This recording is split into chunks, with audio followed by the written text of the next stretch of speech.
like to call this December 7th meeting of the Raritan Township Zone. Roll call. Did you want to read the notice? Oh, yes, I'm sorry. Let me read the notice first. The notice requirements of the Open Public Meetings Act have been satisfied by the placing of a notice of this meeting on the bulletin board at the municipal building, filing same with the township clerk, and transmitting same to the Hunterdon County Democrat, the Courier News, the Star Ledger, and the Trenton Times. Roll call, please. Chairman, Mr. Roger Aaron's. Here. Vice Chairman Cynthia Schaefer. Here. Mr. Steve Farcio, he will be arriving late.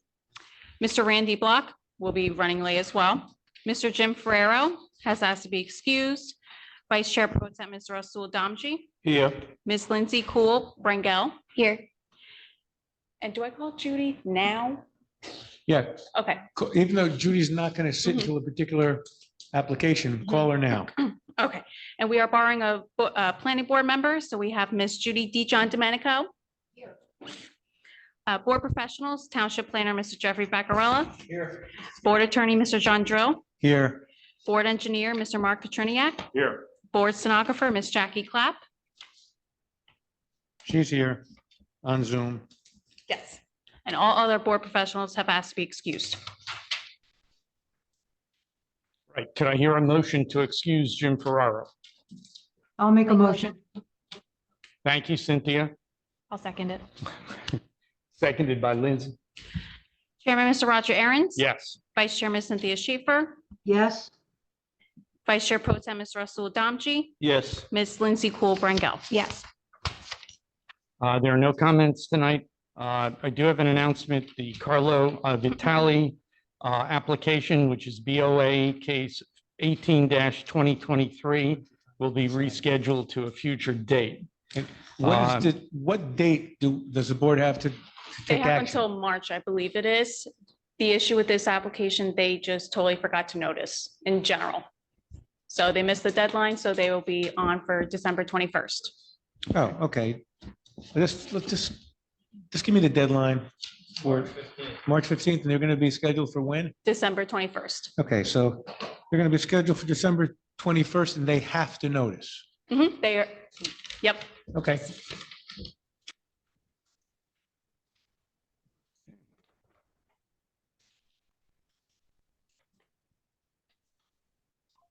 No distribution and correspondence. We do have minutes for the November 2nd meeting. Anyone care to make a motion to accept those minutes? I make the motion. I'll second. All in favor? Did you want me Roll to do roll call? call? Yes, Okay. please. Vice Chairman Cynthia Schaefer, Yes. Ms. Rasul Damji, Yes. Ms. Lindsay Cool Brangel. Yes. Okay. Now we have a resolution tonight, which is resolution 2023-09, Penn Partners LLC, Block 71, Lot 8, and Lot 8.01.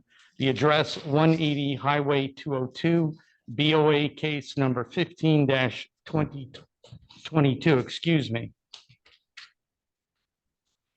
Could I hear a motion to?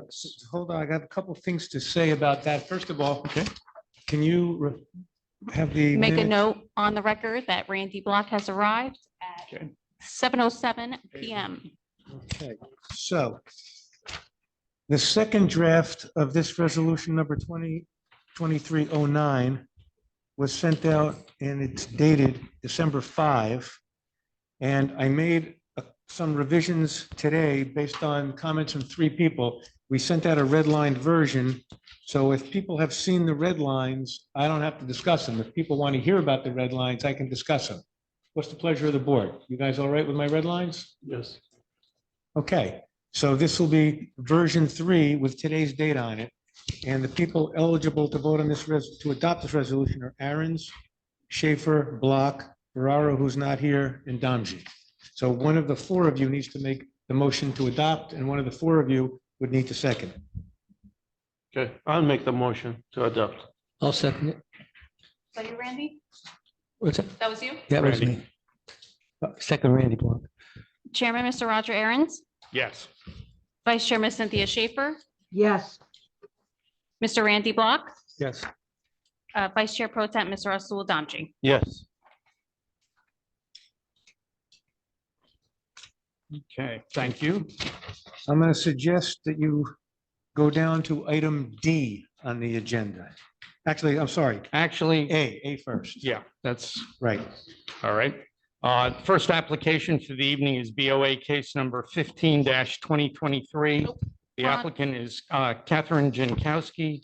The location is block 77, lot 5, and the address is 268 Old York Road. The application is for a minor subdivision with a D variance. And I do have a letter here, John, which I will read. It says, "Dear Taylor," it's The addressed date, to the our. date on the letter? Yes, the date on the letter is December 7th, today's date. And it says, "Dear Taylor, please accept this letter request to carry tonight's public hearing before the Raritan Township Board of Adjustment for the Jankowski application referenced above. The applicant requests and consents to the following. One, the applicant requests the board carry the application to a date certain in February 2024. Two, the applicant agrees to renotice for the hearing date selected by the board. Three, the applicant agrees to extend the deadline for the board's decision to April 30, 2024. The applicant is continuing to evaluate the feedback from the board and is not yet ready to complete the application and hearing process. Please let me know if you have any questions or any additional information is necessary in order to carry the application." And it's signed Elizabeth McManus, Yeah, who so- is the planner. My recommendation, since they have agreed to extend the time the board has to decide the application to April 30th, no harm whatsoever, especially since they've agreed to renotice to carry it. They'd like to pick a date certain tonight, and I know I spoke with Beth McManus over the phone. Their preference is the second meeting in February. Do you have, is that open? That's February 15th, the day after Valentine's Day. Yes. Okay, so if the chair could announce that the hearing on Jankowski is going to be scheduled for February 15th, 2023, subject to them renoticing. Is anyone in the audience here on the Jankowski application? There is no one here, but they're going to renotice. Could just say, It will be carried until February 15th, 2024. okay. Now I suggest you go to D, as in David. All right. That case would be BOA case number 12-2023. The applicant is Jeremy Van Druff. The location, block 44, lot 24.37. The address is 7-Page Place. The application is a C variance for exceeding maximum hard surface coverage of 20%.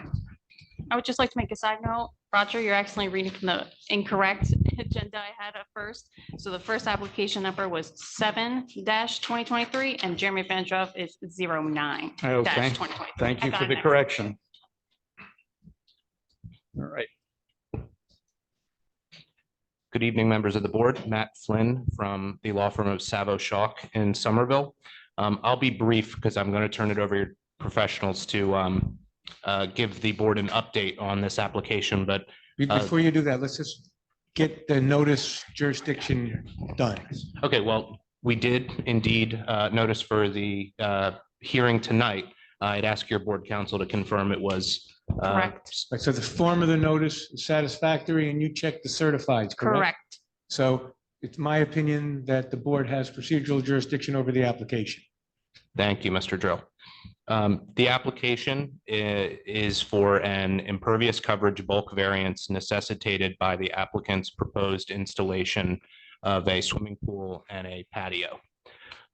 We received some feedback from the board engineer, and we have what I would consider to be an interpretation issue as it pertains to whether or not my client has to comply with the major development stormwater mitigation regulations in installing his pool. We met this afternoon. I spoke to Mr. Drill and I But spoke. explain, just so they understand what the issue is. Sure. The issue is, and again, I won't belabor the point, but essentially that because my client's lot was part of a broader subdivision that existed pre-2021. The collective of those since subdivided lots, there's a question when additional improvements are made, whether or not those individual lots are also required to meet the major development stormwater criteria, since the underlying subdivision, when it was approved by either this board or the planning board, had to meet those same criteria. And that's the criteria we talk about a lot, which is the acre of disturbance or quarter acre of regulated motor vehicle surfaces. Because my client's lot was part of this previous subdivision, the question arises on, well, is he required in installing this pool to comply with the major development stormwater regulations? We had a back and forth. I submitted a position paper to Mr. Drill. Your engineer indicated that it was his interpretation that those regulations do apply. We obviously took exception to that, primarily because in order to comply, we would have to install a basin that's about double the size of the proposed pool. It would require 30 some odd replacement trees to comply with the green infrastructure best management practices requirements. So as a result, and again, I'll turn it over to the board professionals, but what we've arrived at is we're going to go seek guidance from the DEP to get them to tell us whether we have to comply or not. And while we're waiting for that feedback, we will offer whatever extension of time the board needs to decide the application, because ultimately my client wants to put the pool in. If we can get a determination that says we don't need to comply, we will certainly install a stormwater mitigation system. It just wouldn't be to the scale that's required by the major development criteria.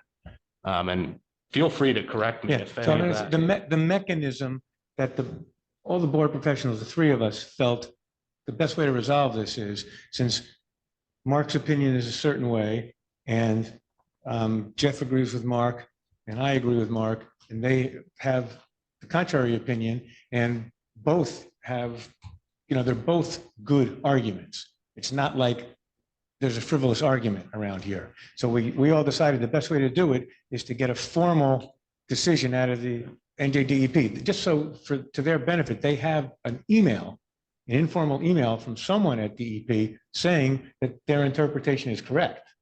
So it's not like they're just, throwing a dart in the middle of the night and hoping it hits the target. So, and I agree with Mr. Drill as well. We did reach out to a contact we had at DEP. He gave us the feedback that we wanted. That does not necessarily absolve us of complying with your engineer. So as a result, we're looking for something so more Mark, why formal. don't you Right. fill in the blanks? Okay, so the direction for the formal direction, I think, is we're requesting that the applicant seek a jurisdictional determination from DEP to determine whether or not these permit requirements apply. And the stormwater regulations, which are laid out in NJAC 7:8, are mirrored in the township's ordinance. So the township has adopted the DEP regulations by the letter. And the definitions for what determines a major development project are based on total disturbance of an acre or more, an increase of more than a quarter acre of impervious surface. Both of those standards carry a retroactive provision to February of 2004. The motor vehicle surface, which is really not applicable here, but the quarter acre more motor vehicle surface, since that only came into effect in 2021, is retroactive to 2021. So what you have is a definition standard that requires you to look at the conditions in 2004. And the specific direction from the DEP, when the stormwater training was implemented and put in and the stormwater requirements were implemented, was that the 2004 prevailing conditions are the determination of the baseline. And you look at additional disturbance from that 2004 condition. So any subdivision such as this reverts back to the parent condition as it existed in 2004.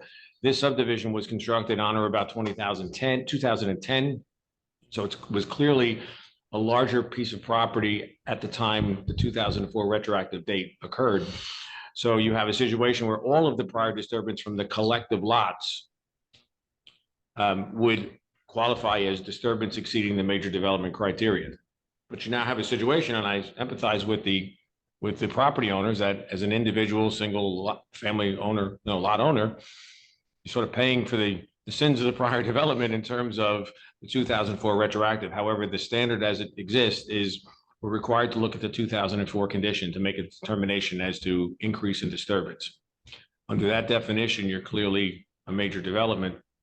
And the only provision which is not in place is a hardship provision that presently does not exist. So the zoning board, even if hardship provisions and mitigation plans, which have to be adopted and approved by DEP, by the township, if a mitigation plan existed, the jurisdiction to grant relief from the stormwater standard would not lie with this board. It would lie with the township. So the hardship argument, if I could couch it that way, the hardship argument of an onerous provision on the stormwater decision before the zoning board is, I'm delving into John's territory. That's all right. here, but You're doing a good job. To make the hardship argument on a standard that this board has no jurisdiction over is problematic. So I think the best determination here is that the DEP determine whether or not a situation such as this, that now is a single family lot, if it falls under the legacy provisions that they have adopted for other types of stormwater projects. They have not, the regs to date have not specifically addressed a situation where you have fee simple single family lots that were part of a prior larger development and therefore fall into this category. So I think it's something that needs clarity, and I think it's something that the DEP is still struggling with. It's when this provision, self-admittedly by the DEP, when this provision was established, they did it because they felt that there was development that was coming in on a recurring basis where everybody was coming in just under the threshold and they were skirting the regulations. So they put the retroactive requirement in. I don't think they intended to penalize single-family lots in that provision, but that's how the regs were written, and we're kind of in that situation. So I think the DEP is the correct judge here. Now, to tie this all up legally, there's a provision in the MLUL, NJSA 40:55D-22B as in boy. And this says, in the event that development proposed by an application for development requires an approval by a governmental agency other than the municipal agency shall, and here's the key words, in appropriate instances, end quote, condition its approval upon the subsequent approval of such governmental agency. In this particular application, it's my opinion, this is not an appropriate instance to hear the application, make it subject to the DEP approval or jurisdictional determination afterwards, because depending on what the DEP says, they can have to drastically change their stormwater design or apply for relief from the DEP. And that's why the applicant has agreed that this is not an appropriate instance for a potential approval subject to condition, but they should go to the DEP for the jurisdictional determination first. And they have agreed to extend the time for the board to decide. I'm going to suggest that you agree to an extension of the time the board has to decide of 90 days beyond the DEP's jurisdictional determination.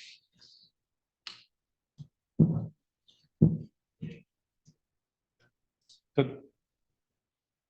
the day that the DEP gives a determination, The clock runs. clock starts to run. Yeah, we're fine with that. And the board has 90 days, and the board, unless there's a rash, and I don't want to jinx anything, of applications, it should be all right.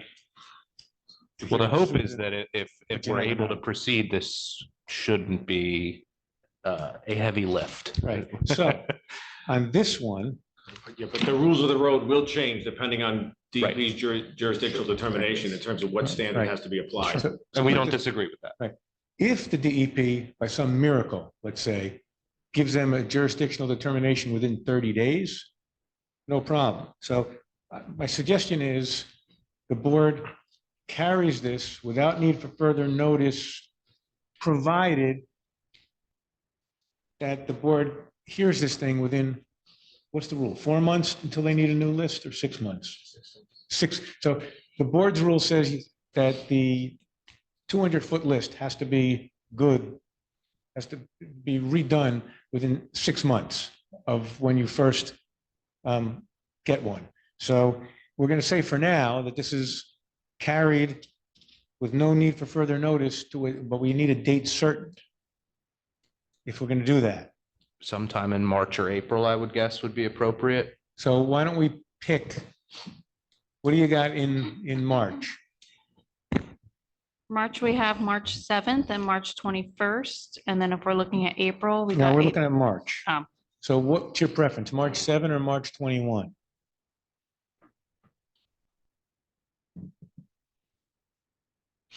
Is that probably March, the notice. Yeah. This is new.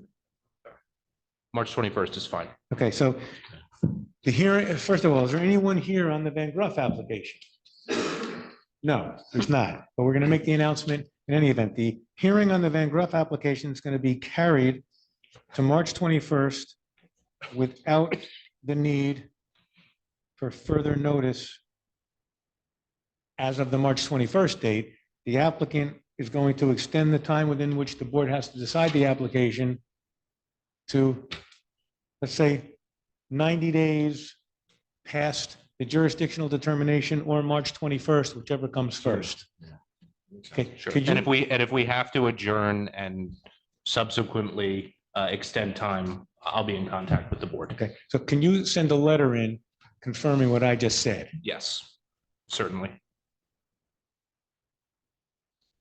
So extending the time to act 90 days past March 21 or the DEP JD, whichever first occurs.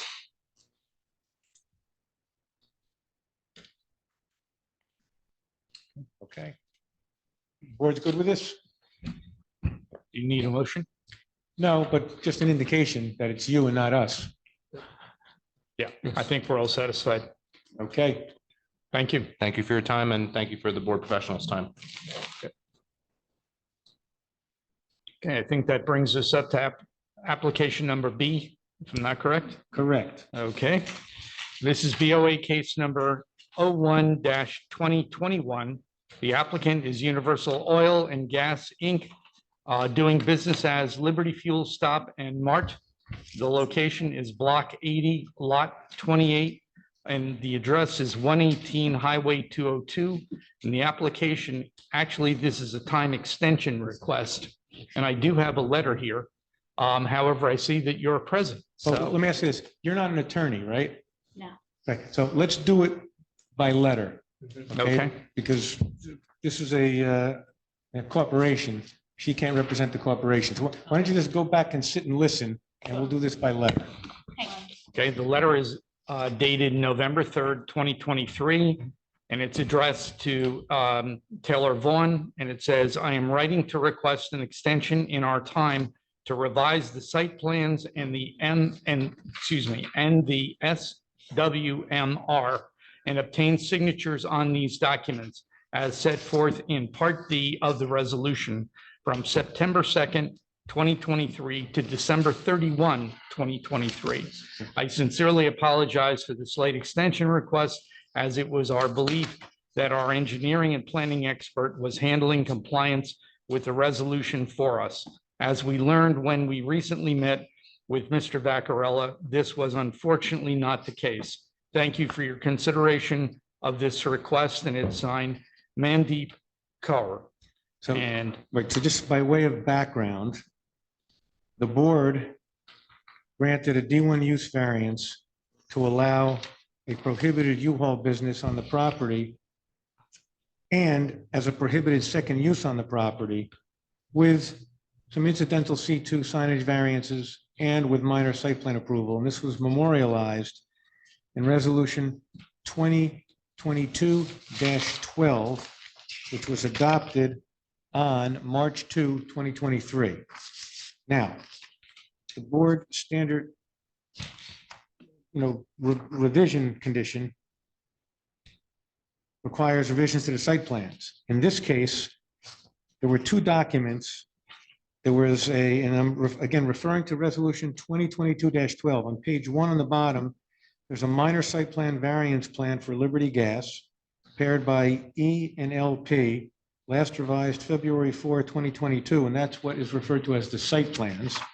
And then on to page 2, there was a stormwater management report prepared by E&LP, last revised June 13, 2022, and that's what is referred to as the SWMR, Stormwater Management Report. Condition number 1 on page 10 of Resolution 2022-12 says the applicant shall revise the site plans and the SWMR and obtain signatures on same by September 2, 2023. Without going into the details of what they had to revise, I'm now going to turn this over to Jeff to explain what his understanding is of why they weren't revised and why Jeff believes, and I believe, the board should grant an extension so you don't have to hear this application from scratch. So when we met, it was as stated in the letter, the applicant did not realize that certain steps needed to be done. There was a lack of communication from the professionals and no guidance from the original professional. So when we met as to what the next steps were, this had to be done prior to any revisions. So Yeah, my only question is, they want an extension to December 31st, 2023. That's 3 weeks from now. Have they done what they have to do, and if they just need the extension to do it? Or if they haven't done what they need to do, I don't know if 3 weeks is enough time to do it. yeah, to the best of my knowledge, I don't think any revisions have taken place, or we haven't received any correspondence. So this would require more time than that. I'm going to ask you this again. Can you just go over and see if you can find out when they think these 2 documents will be revised and submitted.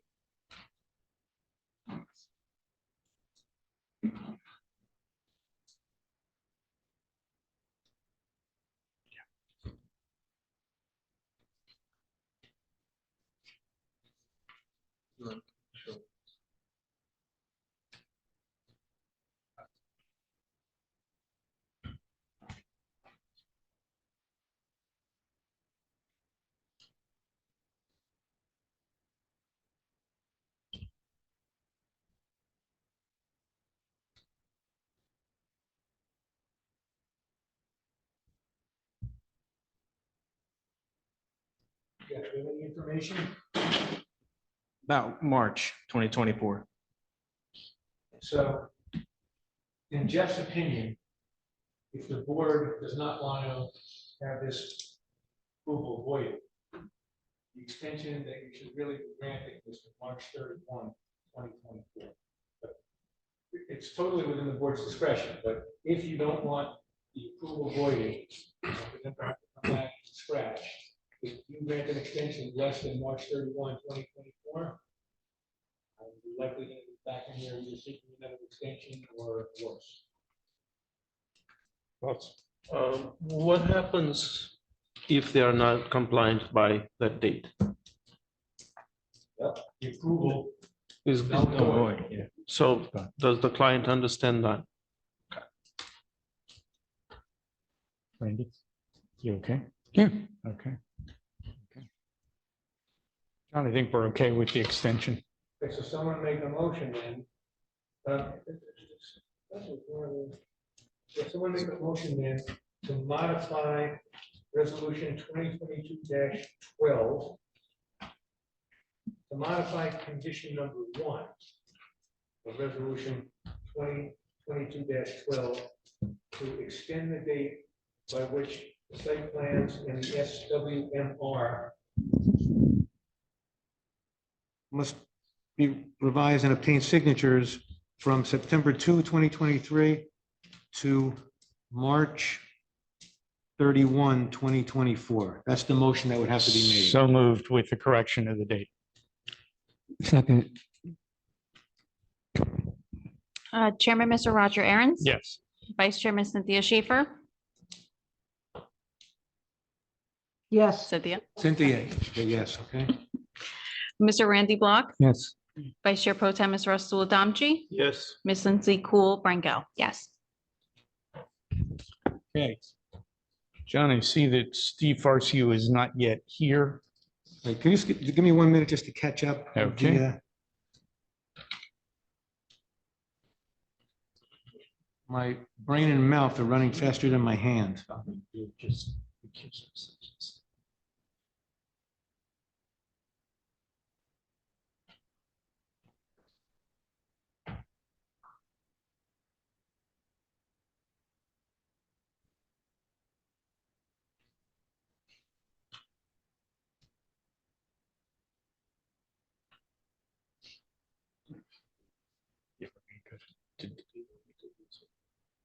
Well, know what we're gonna do, Steve.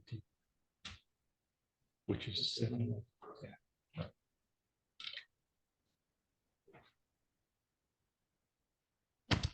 All right. We're gonna move on to application E, which is 7-Eleven. Okay, this is BOA case number 19-2023. The applicant is 7-Eleven. The location is block 67. That's lot 22.07. The address 268 Highway 202. The application is a D variance with amended site plan for placement of fuel tanks. Good evening. Mr. Chairman, members of the board, my name is Duncan Prime from the firm of Prime and Tuvel. Just getting over being sick, so I apologize for the way I sound. Mr. Drill, would you like to do our notice of jurisdiction here first? Yes. Board the- Secretary, our notice was published in the newspaper on, I believe it was November 26th. Copy of service was provided you on the 28th. It's our opinion that the board can be recommended that they have jurisdiction to hear the application, but I'll defer to Mr. Drill. So the note, I reviewed the notice, the form of the notice is fine. Did you review the certified? Yes, sir. And just a reminder for everybody, Jackie unfortunately is by Zoom tonight. Yes, We could just speak slow and clearly. you got it. Just so- And no one should Good. hold anything against Duncan Prime for his father being Tim. Oh, boy. That is, starting the meeting like that, John. What? Again, Duncan Prime on behalf of the applicant 7-Eleven, with reference to tonight's application. As was stated by the chair, our site is located at 268 Route 202-31, also known as Block 67, Lot 22.07 on your township tax map. The property currently contains an open and operating 7-Eleven retail building and fuel station. This was approved by this board on October 21, year 2021, via resolution 2021-22. We are here before you tonight for an amended minor site plan and technically a use D variance to permit underground fuel storage tanks to be located within the front yard setback. As you know, your ordinance considers these underground tanks to be accessory structures. I'll let our professionals dive into what happened here, but it was basically an error. These were shifted a little bit into the setback. We had submitted a plan for review by the zoning department. A permit was issued, when in reality, we should have come here first. But here we are. It's open and operating. They're in the setback, and we're here for that relief. So with that, I have two witnesses, our civil engineer from Bowler, Matt Kunzman, there he is, and Jim Kyle, our planner. You want them both sworn at the same time? Yes, I'm going to swear them and I'm going to swear the board experts. Matt, how do you spell your last name? KU. KU? MAN. KU? N is Nancy. N. S. M is Mary.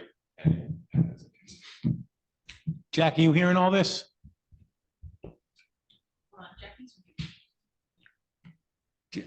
She's not hearing you. Write it into the microphone slowly again. Just because. Sure. K U N S M A N. Hey, Jackie, you got that? She's muted. I pressed the button to Oh, I know ask. she's muted, but she can shake her head or give me a thumbs up. Yes. All right, there we go. I saw that too. And if Jackie feels you're going too fast or something like that, she's gonna go like this. Jackie, you gotta unmute yourself if you want. I Unmute did, yourself if you I want to did speak. unmute myself. Okay, All right, there we go. Okay, good.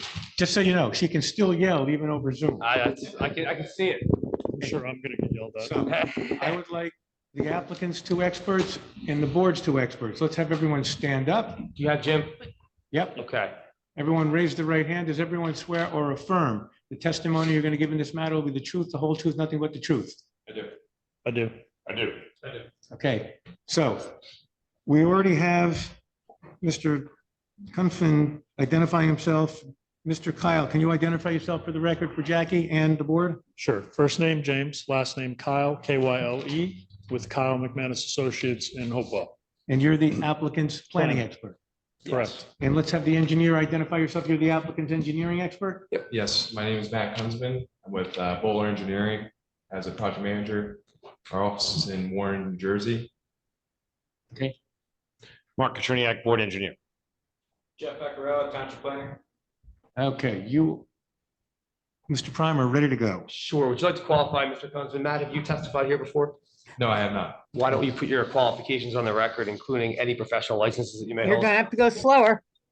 All right, we're gonna get Matt qualified, ma'am, okay? His Yeah, license and but his Duncan, I'm experience. telling you, got to go slow. That's not the way I operate, but I I will am- do it for this board, Mr. Drill. I understand. You got to go slow. Go ahead, Matt.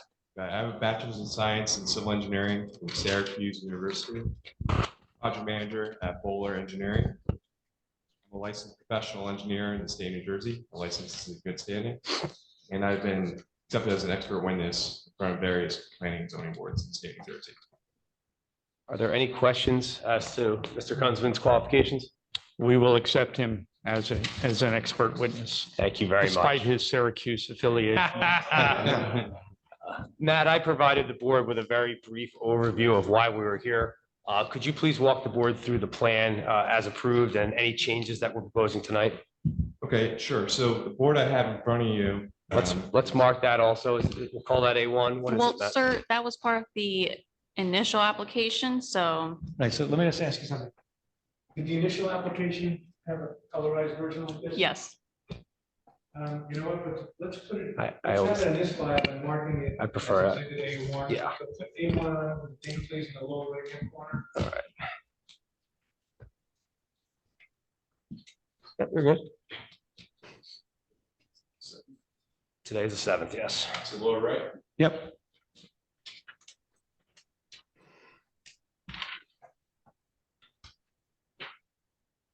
All right, thank you. And Matt, when you get back to your seat, why don't you explain to the board what Well, let him identify what A1 is. I was asking to do? So this is the site layout plan prepared by Bowler Engineering. It is dated last revised November 7th, 2023. And this is the site layout plan that was submitted as part of our application. And this is sheet C-301. That's correct. Okay, thanks, Matt. So this plan that we have in front of you is for our amended minor site plan. And the only difference between this plan set or this plan and the prior application is that the underground storage tanks, which are shown in the red, were constructed 64.3 feet from the front yard, from front property line along Commerce Street, when the prior plan had 75 feet. So the township code requires that underground storage tanks meet the front yard setback requirements. And since the front yard setback requirement is 75 feet, we are requesting a variance to have the underground storage tanks be 64.3 feet from the property line.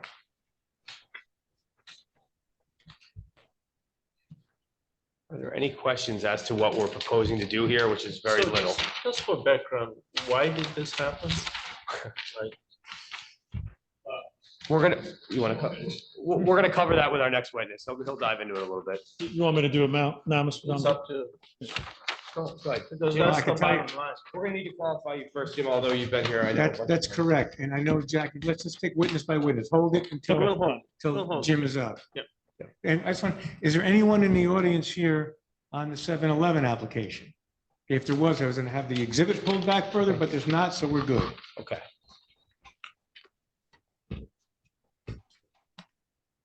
All right, Jim.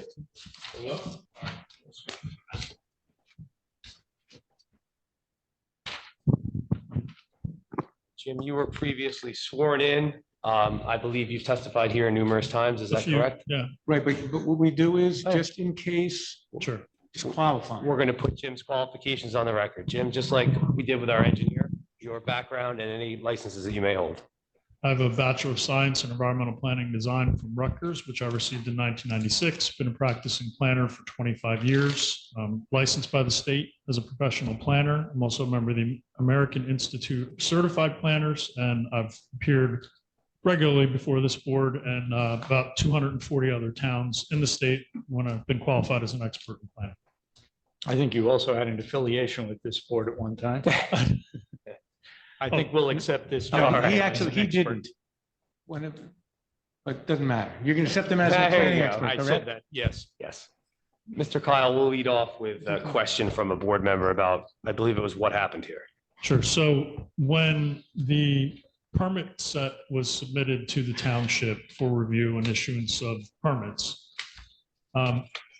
during the course of reviewing the construction documents, the operator determined that the tanks would need to be moved slightly to the north so that they were not underneath the gas canopy. So that was put on a permit set and submitted. The township issued permits and it was constructed. Mr. Vaccarella, in reviewing the as-built, realized that the tanks were in the front yard setback. So at that point, the facility's operating under a TCO, but we were told that we need to come back to the board just to clean up those variance issues. So it was somewhat of an innocent mistake, and I think, just kind of slipped through. So I assume, though, that the reason you're gonna give to the board to grant the variance is for the reason that they were moved out from under the canopy in the first place? correct. Yes. So again, even though this was done backwards, it should have been here first, the board, I'm gonna advise the board, and my opinion is, the board should treat it as if they were here asking before they did it, and not hold that against them. And the positive is it improved the surface, right? Improved the surface. It does. Just, can you Yeah, explain? let me go through it real quick. So, Yep. sorry, I'll go through it real slow. That's Um, right. So there are a number of variances and Mr. Chairman, as you indicated, I was the planner that testified on this application when it was before the board in 2021. That's what you meant. We couldn't figure that out. We thought you said affiliated, that he was the board's planner before. We all got nervous. No, he was on this board many years ago. I don't think so. No, you got the wrong guy. That's Wayne Ingram. My apologies. Straight up said. My apologies. No problem. And you know what the big difference between him and Wayne Ingram is? Wayne still has his hair. Not as much. Just a as- fact, just a fact. I Not think as you look much as, great. not Don't as get me much as wrong. he used to, John, but that's okay. Okay. So this use is conditionally permitted in the zone. We received a number of conditional use variances from the board. There are also corresponding bulk variances for the underlying B2 standards that go along with those conditional use variances. So the relief that we need this evening, so these are conditional use variances first, 296, 150-A.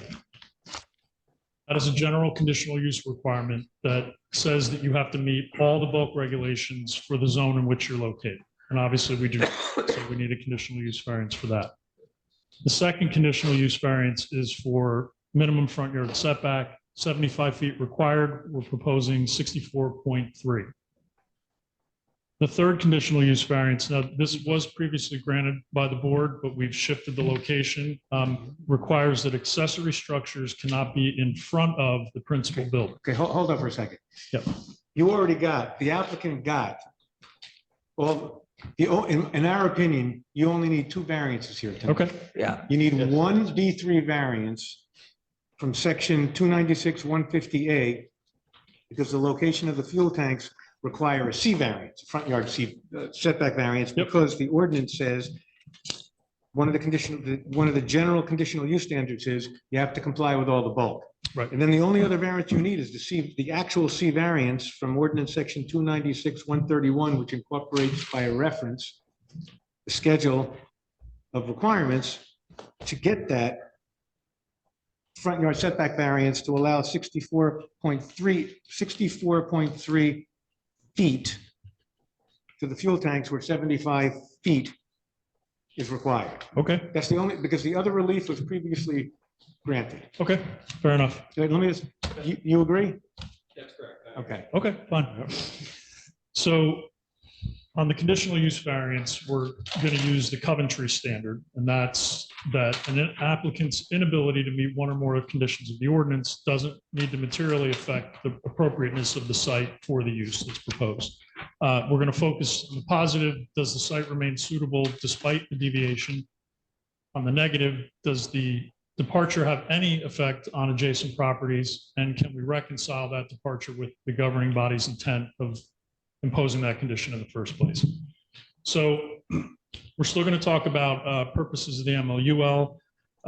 At the time we testified previously, the general benefit of this application was it was essentially a wholesale renovation of this shopping center. It was improved visual quality, so there was a general welfare benefit in that regard, plus a visual benefit, so it's purpose A and purpose I. Here, there's also an added benefit to the public welfare because we're moving these tanks farther to the north, allows for better circulation for the fuel truck when it comes in to deliver. There's no potential conflict with the canopy. Also, if people are fueling, they can continue to fuel because the truck now is farther out of the way. Okay, so hold up for one second. I just want to separate this. Sure. The D3, the standard is, does the site remain appropriate despite the deviation? Your opinion is it remains appropriate despite the deviation because you can't see the deviation and it's not creating any traffic hazard, correct? Correct. And so as to the negative criterion, your opinion is there is no negative impact whatsoever. Because the tanks are underground, there's no visual change to the site resulting from them moving closer to the front So property. focus on the C2 variance. So go slow. The reasons you were just giving sounds like to me a C2 variance argument for why the board should allow the deviation and let them be 64.3 feet away from the front yard rather than 75 feet. So explain this one slowly. So the general welfare benefit here, as I said, is that it's going to improve the location for the truck to deliver the fuel. It's farther out of the way and it allows for better circulation on the site when the fuel truck is there. And that's a purpose A, promotes the public welfare. And then in terms of the negative criteria, again, as we look at this, the fuel tanks are underground. The only thing that changed on the surface is really the filling port location in the pavement. That's farther to the north. But again, all that is at grade. The tanks are not visible from any surrounding properties. If you've been by the site, you saw that all the landscaping was installed. We have some pretty substantial landscaping along Commerce Street. So no measurable visual change to the site as a result of this, therefore no substantial impact to adjacent properties. Obviously, the intent of this standard is to just make sure that accessory structures in particular, in this case, are set back an appropriate distance, given the fact that it's not visible on the surface. Again, no visual change or impact to anything on the property as a result of the move. There should be no substantial impairment or detriment to that standard, the intent of that Are standard. you saying because of this location of the fuel tanks, that a fuel truck can actually refill the tanks while cars are still being dispensed gas under the canopy? That should be the case, yes. That's all I have, Mr. Chairman. Guys have any- We have any questions for him? I just have one question. Should the tank size and capacity remains the same as the initial approval?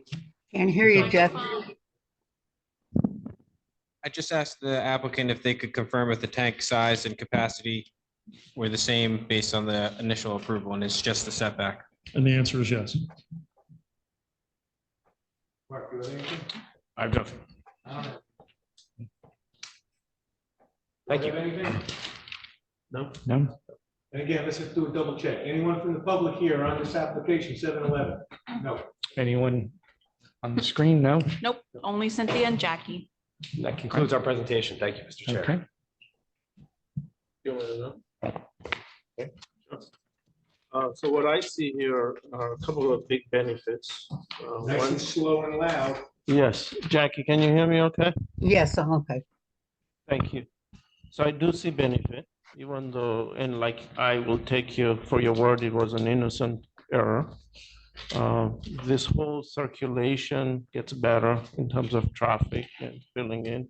By the way, the job which you guys did was excellent. It looks really good. So the original purpose was served very well. And then the second thing, which I mentioned casually, but it also improves our the whole stormwater issue, even though it's a little bit, but still it is. So it's a benefit. Okay, so I would support this. Thank you. Yeah. Randy? I would also support this application. And I've been. Can't hear you. Can you hear me now? Yes. Oh, thank you. I always do this. I went past where the work is being done or was done, and I'm happy with it. So I approve the application. And he's very happy with the location. Cynthia? I would be in favor to approve this. I believe it's correct. There's no visual change, so there's no real impact. Lindsay, I'm nice and fully, loud. I'm fully aligned with Cynthia as well. I think as long as there's no visual impact, I'm fully supportive of this. Thank you. Yeah, I think the error was inadvertent. I don't think it was intentional. I think had they known that they needed to come before the board before, they would have done that. I'm a frequent user of that shopping center. I think it's now one of the gems of the township. It is really cleaned up what was becoming an eyesore. And I think your client should be very pleased with what has been accomplished. We will relay that message. Thank you. Good. Was making a motion to. I was just going to say that. Someone care to make the motion? I'll make the motion. I'll second it. Roll call? Chairman, Mr. Roger Aaron's. Yes. Vice Chairman Cynthia Schaefer, Yes, Mr. Randy Block, Yes. Vice Chair Pro Tem Ms. Rasul Damji, Yes. Ms. Lindsay Cool Brangel. Yes. Thank you very much. Thank you. Guys, have a good holiday season. Thank you. Yes, same to you. If you take that off the board, fold it up and give that to. You got a bit of a problem.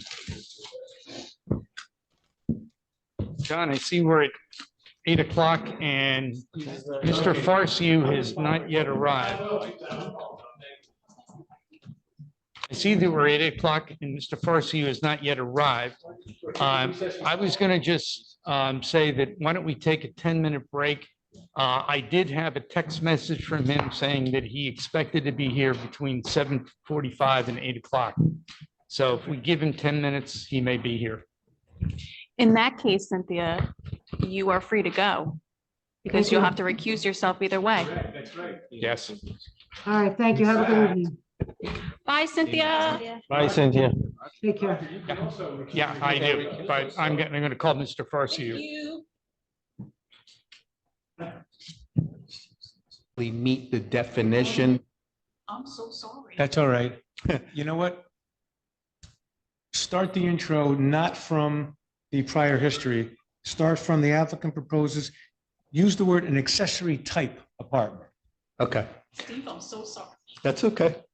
So the Applicant proposes an accessory type apartment. It's Right. going to be they're going to propose to move into it and have a family member move into their house, correct? correct.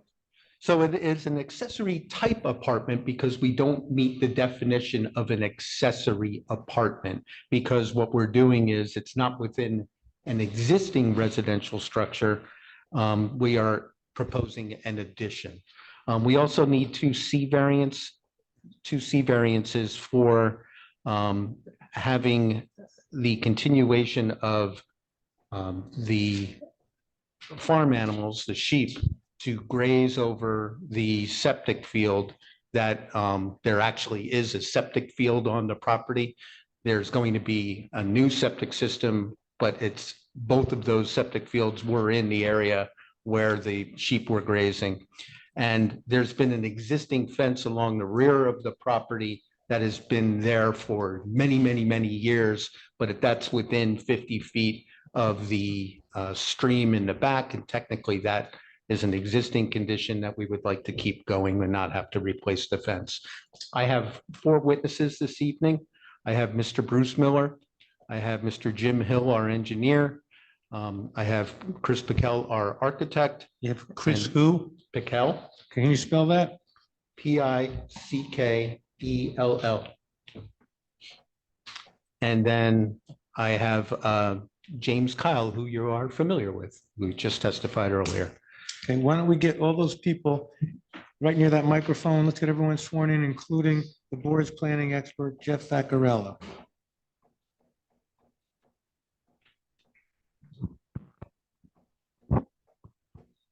Okay, everyone raise the right hand. Does everyone swear or affirm that the testimony you're going to give in this matter will be the truth, the whole truth, and nothing but the truth? I do. I do. I do. I do. I do. Okay, and then for Jackie, can you pass that mic around? Jim, start with you. Just identify yourself, spell your last name, and give your relationship to the applicant or Jeff to the board as the case may be. Sure. James Kyle, Kyle, applicant's planner. Bruce Miller, Miller, the applicant. James Hill, Hill, professional engineer for the project. Chris Pickell, Pickell, architect. Okay, you're gonna have to speak louder or you're gonna get it from Jackie. Okay. Just telling you, Yep. go like this, instead of this, go like this. Okay. Do it again. Chris Pickell, Pickell, architect. Okay. Great. Mr. Miller, why don't you come on forward?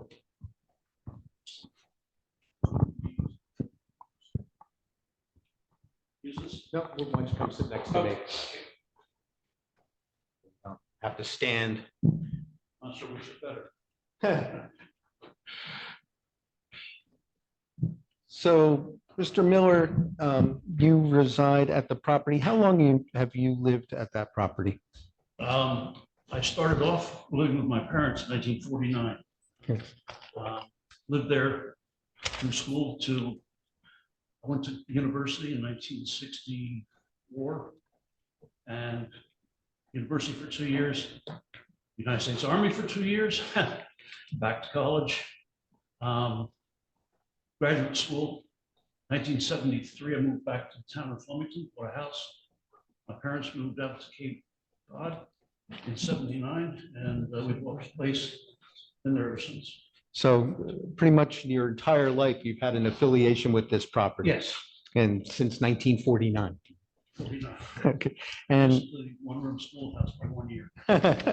and did you raise your family on this property as well? And how old are you and how old is your wife? That's 19. That's the hard 77, question. 78, somewhere around there. And she's the same. We're within 6 months of each other. Okay. And you previously filed an application to have a separate dwelling unit on this property. What Yes. was the purpose of that, having a separate dwelling unit? The purpose is if you go in the house, you've got 7 steps, 6 steps, 7 steps to get anywhere in the house. Too many steps. And I use a cane, she uses a walker. And it's just, we either got to move out or live in the basement. I can live in the basement. Okay. So we decided to come up with something else, and what do they call them, the echo units? Sort of like an echo unit Just- and an elder care type Elder unit, care, yeah. right? Didn't do anything for us. So we got together with. You got to speak up. Got together with Mr. Pickell and came up with. Like just bend it down, Right. but make sure you just press the button. Is there a green light or red? We're good. No light. Can you hear? Just talk right into that. All right. Is it better? That's better. Okay. How far back do you want me to go? Now, just go to, you retained Mr. Pickell in order to come Yeah. up with a unit for your. Solution, a housing solution. Okay, the bottom line, I assume you wanted to get a new place designed to live in, which doesn't have a lot of steps, and you wanted to stay on your property? Exactly. No steps. Right, no steps, and that's why you got a hold of Mr. Pickell to design you something. That's it. All right, take it from there. And then when we had that prior application, it was decided to come back before this board to still allow that type of separate dwelling unit, but to be attached to your house, correct? Yes, And the intention here is for you and your wife to live in the new addition, which will be all on single level, and a family member to live in the house. yes. And let's just talk, there's a farming activity historically. What, just briefly, what type of farming has been done on the property? We started off in 49 with goats, and it's been everything. It's been pigs, goats, chickens, steers. Horses have always been around somehow. I hate this, go to that. But when Susan and I took over the farm, she is a sheep person, and therefore we have sheep. And how many sheep do you have now? I think she said 14 or 15 now, but it goes anywhere from 35 to 10. It depends on who's gone to the slaughterhouse recently. Okay, so it's up to like 35 sheep total? Max. And that's on your properties over 6 acres, correct? Yes. And Now the brook flows, it could be 6 to 7. and you have a barn structure in the front yard. That's been there forever, correct? Yes. And the existing septic system is going to be replaced with a new septic system, correct? Yes, entirely. The existing septic field, that's within the pasture area, correct? It is. And have you had any problems with the sheep grazing over the existing septic system? No, no. They don't destroy it or dig up or anything or cause any damage to the previous septic It just system? grows very well there, and they love it. They're always on it. And the new proposed septic field is going to be within the pasture area too, correct? It's about 35 yards northwest of that. Yes. And fair to say that that's the only location that it can be due to the location of the existing house and your pool? Yes. And the fence line to the rear of the property along the stream, how long has that fence line been there? One form or another since 1953, 52. The barn was built in 53, so I guess it was about then. And that fence keeps the sheep from going into the stream and into the woods back there, Yes. correct? Have you ever had any problem with the sheep going into the stream or going into other neighbors' properties? No. Um, If they get out, they go on the road, unfortunately, because that's the nearest thing. And there's a question regarding landscaping of the property. You're going to do normal landscaping that you would do around your house that's there now, correct? Yes. There's no formal landscape plan that you have at the present time? No, we have a landscaper who comes 2 or 3 times a year and says, why don't we do this or that? And that's what we do. Keeps the ivy off the house and, you know, makes it look halfway decent. I do the mowing, so. And you already have an existing wooded area buffering from Old Clinton Road, correct? Oh, yes. That's all I have for Mr. Miller.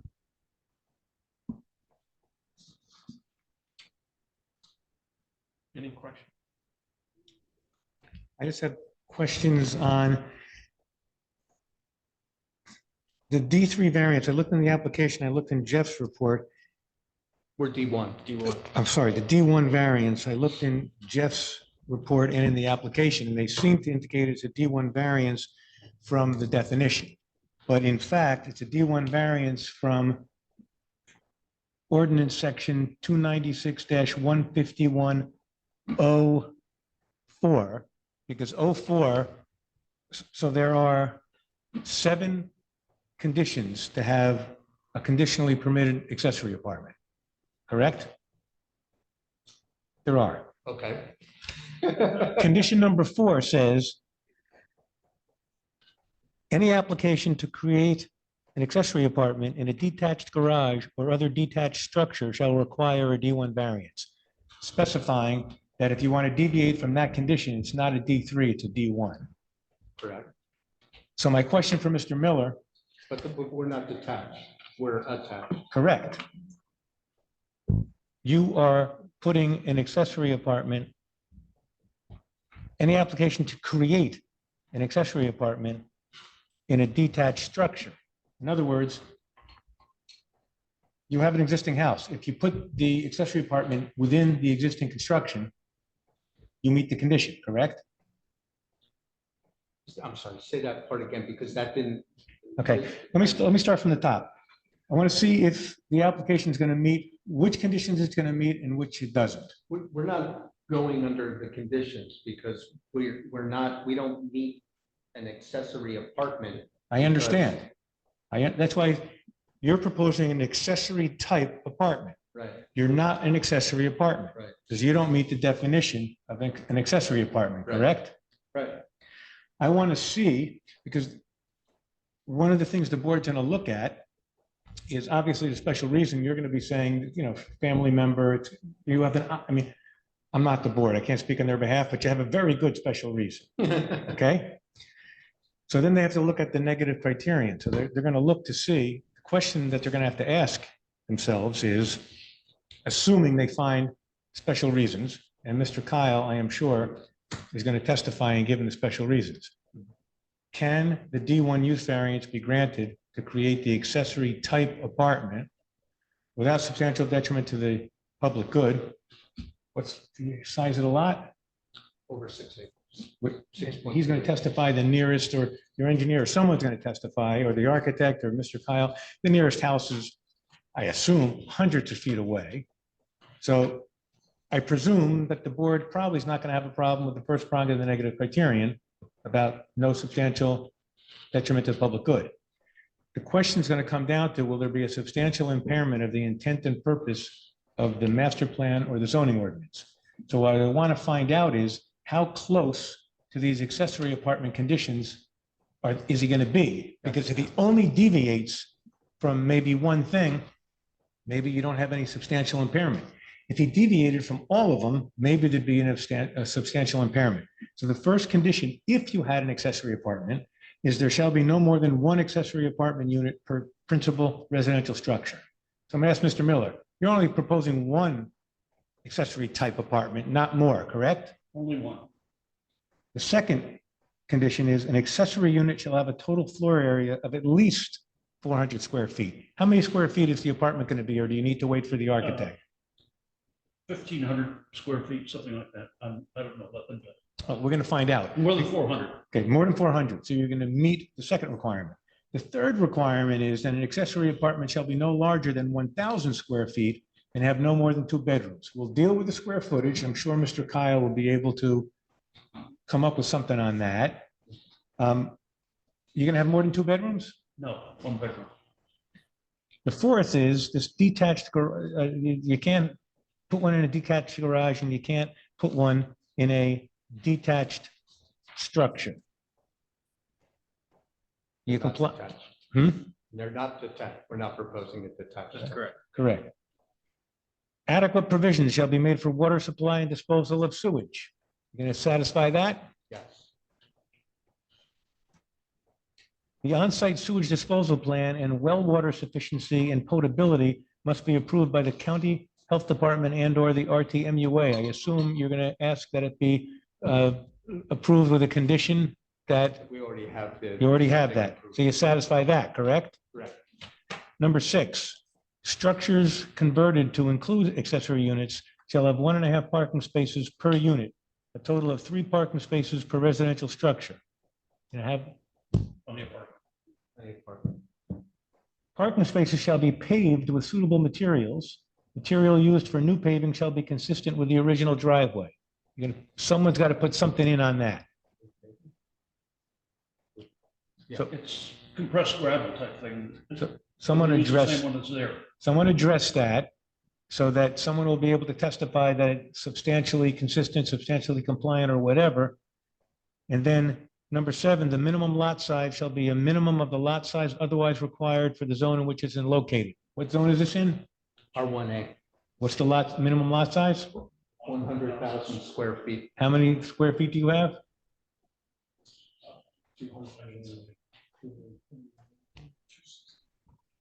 268.90. So the D1 use variance, in my opinion, that's the outline for what they need to show you guys if they want you to grant the D1 use variance. And then I'm going to leave the C variances for that, for the sheet for Jim. Good. Do you have any questions? Those are my only questions. I don't have. How about the board members? No. Any? And just noted for the record, there is one member online. Oh. Other than Jackie. Oh, a member of the public. Yes, a member of the Ah, public, okay. excuse me. Does the member of the public have any questions for this witness? I guess not. Thank you so much, Mr. Miller. Open it up to the public here. Yeah. Is there anyone, I see people in the public, but is there anyone here in the public on this application? No. Thank you again. Then I will call Mr. Hill forward.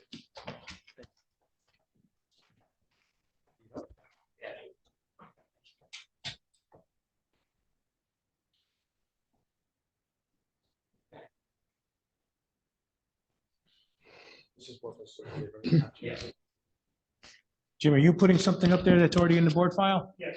Great.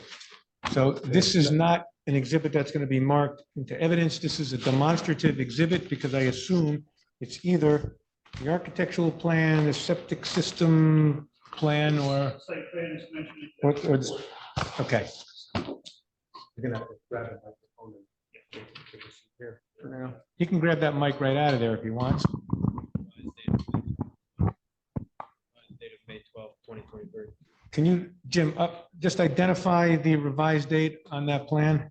Just, what's the name of the plan? Identify the plan. It's called a cover sheet for proposed cottage and septic system for Susan Miller. And it gives the tax map number, block of lot.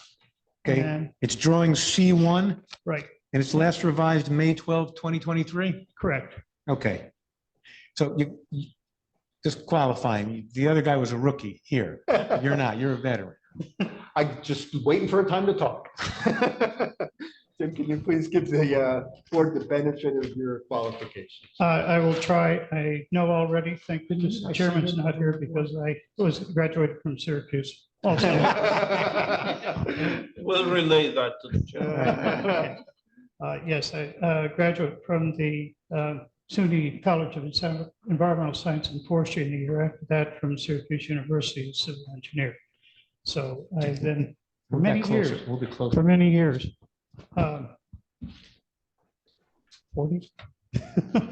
So basically, other than that, I am a PE in New Jersey and in New York, and a professional planner by letters. Not, I don't practice it, and a certified municipal engineer, and I carry a C2 operator's license for operating sewer systems. I offer Mr. Hill as an expert in the field of engineering. Engineering and I assume sewer systems. Yes, Sewer systems too. You accept him? Yeah, we accept it. thank you. So Jim, why don't you briefly give the board an overview of the proposed improvements to the single family house? Basically, what they're planning on doing is that the addition that was being discussed and will be discussed by the architect will be directly connected to the home in the front. From the original application that we brought in, it was somewhat to the right side as you look at the plan. Now it is looked directly into the house, almost dead center of the house itself. And the septic system, which was designed by Doug Fine, approved by the Board of Health and Department of Health for the county, will be installed actually about 30 feet south of the existing pool that's on the property. And the piping for both the house and the addition will run straight over through two septic tanks, pump tank into the bed. And that has been approved. Excuse me. And basically intent is to, with minimal disturbance of the land as can be done, the new addition will be placed very close to the house. Probably the unit itself is about 1,500 square feet size. Probably the total disturbance for that and the septic system would be under 3,000 square feet between the two units. And the driveway, as it was mentioned, is compacted Just give a gravel. quick question. You said near the house. It's attached to the house, Attached to right? the house, yes. Explain how it's attached to the house. So it has the, want to plug anything, it has the building has unit or connections directly to the house that would be like a walkway or covered covered area. Does it have walls and a roof? Yes. Okay, so I'm going to ask the zoning officer, in your opinion, it's attached to the house, so it's part and parcel of the house. It's not a separate structure, correct? Yeah, that's correct, yeah. Yes. Okay. Thank you. Okay, where was I? Basically, as was mentioned, the existing driveway is compacted gravel. It's been that way for 40, 50 years. It never has been a problem. Only a small portion of it actually drains out to the main road. I did not see any evidence of any erosion or issues with the driveways that came out onto the main road.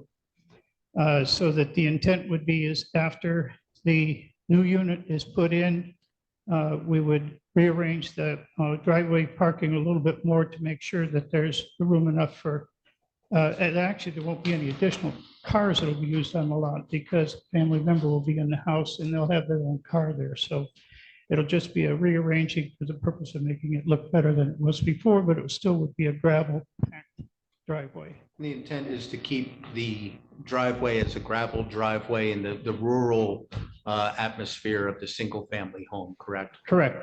Put it this way, in your opinion, first of all, will it have 1.5 parking spaces per unit for a total of 3 parking spaces for the property? Yes. And in your opinion, will the parking spaces be paved with a suitable material, meaning suitable so that cars don't seek into the ground or anything like that? Yes. And will the material that's used for the new, it says paving, but it doesn't say asphalt paving, it doesn't say concrete paving. I'm going to ask our zoning officer, for purposes of this accessory apartment ordinance, paving would include stone paving? Yes. So the material used for the new paving is going to be consistent with the original driveway that's out there now? Yes. Okay. Will the driveway expand at all, the parking area expand? What I'm saying is that when the unit is in and placed, if there needs to be an adjustment to the driveway itself because of where the unit addition is going to be, it would be minimal, but would not expand if 5% would be the most. And you just let us know if you think any of that should be shown on the plan. It should be. Say so, because I assume they're going to ask that if the board grants the application, that be a condition of approval and not that they would have Any to show it. deviation would have to be shown on the plan. That's fine. We'd be happy to do that as a condition.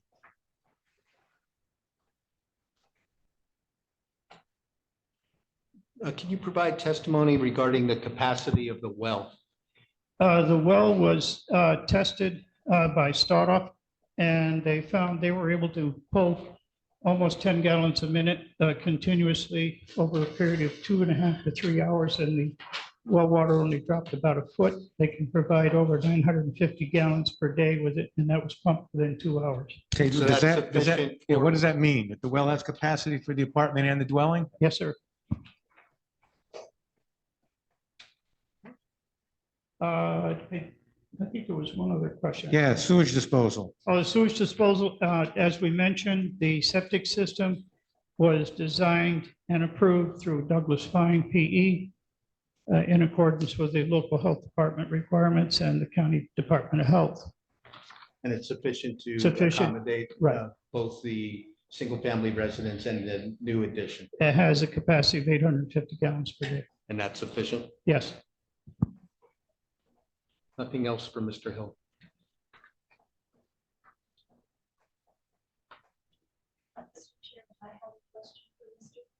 Go ahead. Nice and loud into that microphone. Yeah, it's on, it's on. You could just hold it. Oh, have to hold it. Got it. Okay. A question for Mr. Hill. In your professional opinion, would continuation of the practice of permitting the sheep to graze on top of the septic system do any harm to the septic system? We've discussed that, and if necessary, we can put a fence around the septic system if the board so wants that. It's not an issue. They've been doing it for 40 years and it hasn't been an issue. But I guess when you're putting a new system in, it would be for Right. their safety, be better to put a fence around. And following up on that, how many square feet would that entail, putting a fence to keep sheep off the septic system? Just a moment. Give me square footage and then lineal footage of fencing. It'll be lineal foot of fencing. I'm just looking for the bed size. We have a bed that's about 30 feet wide and about 60 feet long. So you're going to need probably close to 200 feet of fencing to go around at least three sides. So you dropped off at the end. I say we're going to need about 300 feet of fencing to go around the septic system. Having the sheep graze over the septic system hasn't been a problem in the past, correct? That's correct. And in your professional opinion, having the sheep graze over the proposed septic system, would that cause any potential detriment to that septic system? Personally, I would not want them on it for probably about 6 months until the bed really has a chance to grow in. Okay, when you put a new bed in like that, it's still a little bit softer and it would need to harden up on its own. The tiles themselves are down about a foot below the surface, and sheep are not that heavy, and nor would they penetrate that much, but it would need a little bit of time to heal in before they allow them to do it. And once it's healed in after the 6 months, is there any real reason to have the fence and prevent the sheep from going on top of the septic system? No. So it's fair to say our druthers would be to not have the fence over the septic system permanently? Correct. But if the board wanted to impose it as a condition, the applicant would not object, correct?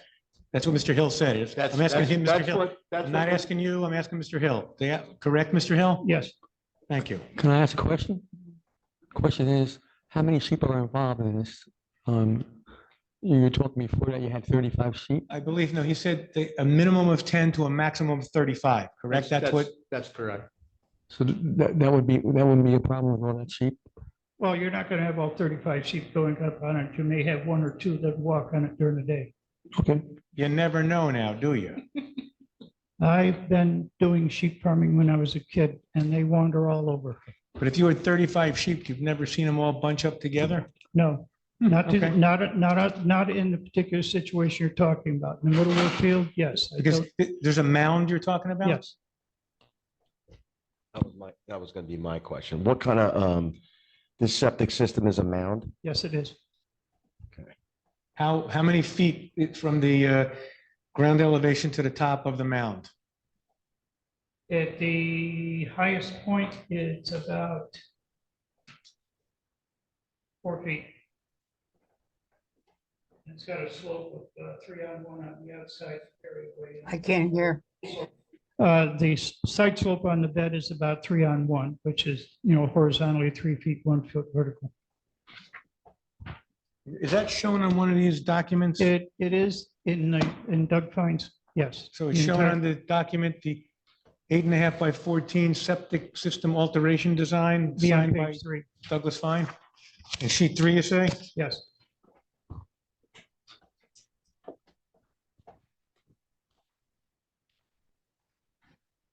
The board can discuss that later, whether or not you want to. I do have a question. Lindsay, before I ask, do you have any questions?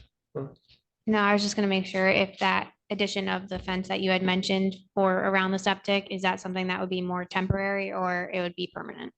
My presumption is that it could be temporary. You're saying, right, their preference is to have it temporary for 6 months, then let them take it down, and they can put up basically snow fencing to keep the sheep out, which would be a lot less expensive than putting up a permanent fence. But money's not supposed to be your concern. Well, actually, I have one question. Go ahead. So I don't know if this is your question, but if you have the mound at 4 feet at the highest, correct? Correct. What kind of fence are we talking about to put around this thing? Well, what you need around the outside, if you're going to do it, is just something that would keep the sheep away from it. Would a snow fence keep sheep out or not? Snow fence would do it. Do they don't jump over that? I don't see them jumping over it just to get to another piece of grass. I'm just going by videos I watch, and They're very good. These sheep can jump. Wait, are you having trouble sleeping and you want? You'd be surprised what you can find on YouTube. So that's why I'm just asking whether or not if the fence would have to be higher because of the sheep jumping. I wouldn't anticipate that a sheep is going to walk up to a snow fence, if you want to call it that, and try to jump over it just to get onto another piece of grass. It's much easier for them to just walk into the field and do what they're going to do, which is primarily exercise. Unless you got a little wise guy on the sheep. Okay. Anything else? No? So why the preference not to do it? I just want to hear from the client why they would not want to. So can you give Mr. Miller the microphone? Sure. Because we would, personally, I would prefer to have some sort of fence, even if it's a snow fence. You're talking about what? Okay. And what's They're your question? agreeing I didn't to hear, it. I couldn't hear you. This is what he's saying. They're proposing a snow fence, temporary basis, 6 months. What the Snow Chair fence? Pro Temp is asking is, what is the problem with putting up a permanent Permanent fence? Because you're gonna have it's gonna grow up and you can't mow it down. It's gonna be this huge jungle. You can put a gate in it. Look, you can put a gate in it. So you need some reason other than that. No. I couldn't understand the question. Would installation of a fence on a permanent basis Your problem. make it more difficult, if not impossible, For the sheep. for the sheep to graze? Would it substantially Yes, cut back reduce- on the grazing area that It you would have? eliminate it. If Okay. you put up a decent fence, it would eliminate it entirely. But could you continue your sheep operation by just having a temporary fence up for 6 months? Wait a minute. Or we could simply block off that pasture. We use alternate pastures. Block it off for 6 months. Wait a Don't use minute. it. What- Are you saying that that's the only place where the sheep graze? No. What's the square footage of the mount? No idea. Okay, Acres. it's not acres.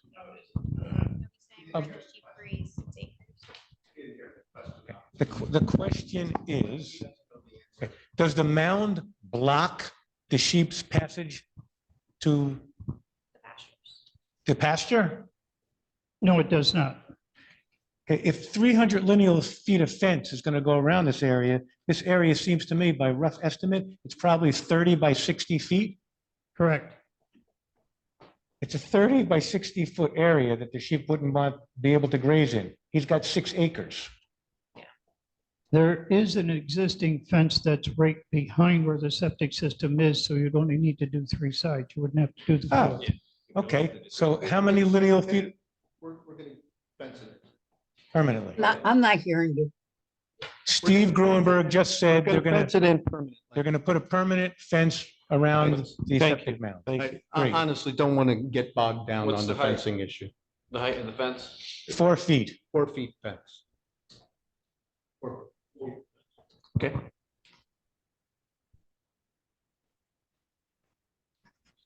One question, is stormwater proposed as part of this? Stormwater management. You're proposing any stormwater management as part of the proposal? As of this date, no. It was an addition to the house. It's, the whole total disturbance is under 5,000 square feet. So we didn't anticipate the need for it. You've got 300 feet of pasture that the water can run across, and it has to date where you would have adequate stormwater management with it in heavy meadow. Thank you. Any other questions? No? Yes? Okay, thank you. Thank you Thank so you. much. Thanks. Mr. Patel.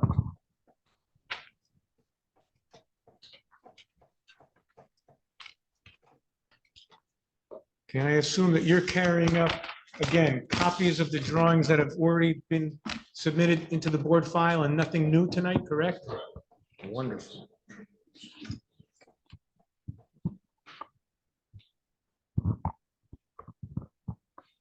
Please give the board the benefit of your qualifications.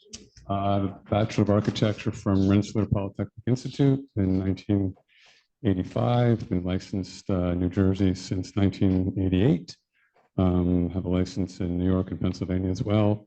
My office is walking distance here in town. Been practicing my own for the last 25 years. Okay, Jackie, can you hear him sufficiently or not? Yes, barely, but I hear him. Right, Okay. see, all of us are used to this, so we talk loud, even with the mics. Can you try that? I shall try. Great. I Thank offer Mr. Piquel as an expert in the field of architecture. We accept that. Thank you. Chris, why don't you give the board the benefit of the plans for this addition to the home? So it's a one bedroom apartment essentially. We've attached it to the old house with a mudroom. So effectively kind of a glass breezeway between the existing structure and the new structure that will function as a mudroom for both halves of the house. This is all on ground level. Okay, this is you're showing the board sheet A1, I'm correct? showing yes, sheet A1, correct. There's no garage. One parks outdoors. There's a bit of an entrance porch to shelter the door from the bad weather. There's an entrance hall. There's a bedroom, handicapped accessible bathroom, a nice walk-in closet. There's a powder room for guests. There is one large living area which has a full kitchen. There's a laundry and service area, and there's a sewing room, a little office sewing room. We also have a screen porch overlooking the sheep pasture on the back side of the house, and a little deck for a barbecue. Everything is designed to be not ADA code because it's not a commercial building, but very much the same standards with no thresholds. Everything is flat, everything is level. It's a slab on grade construction. There's no steps or trips anywhere. It will be wood frame construction on a slab on grade, have a conventional pitched roof. The elevations are on sheet A2. So you'll have to slow down. Sorry. The exterior elevations are shown on sheet A2. I think the most relevant one is in the center of the sheet. Maybe a little more slow.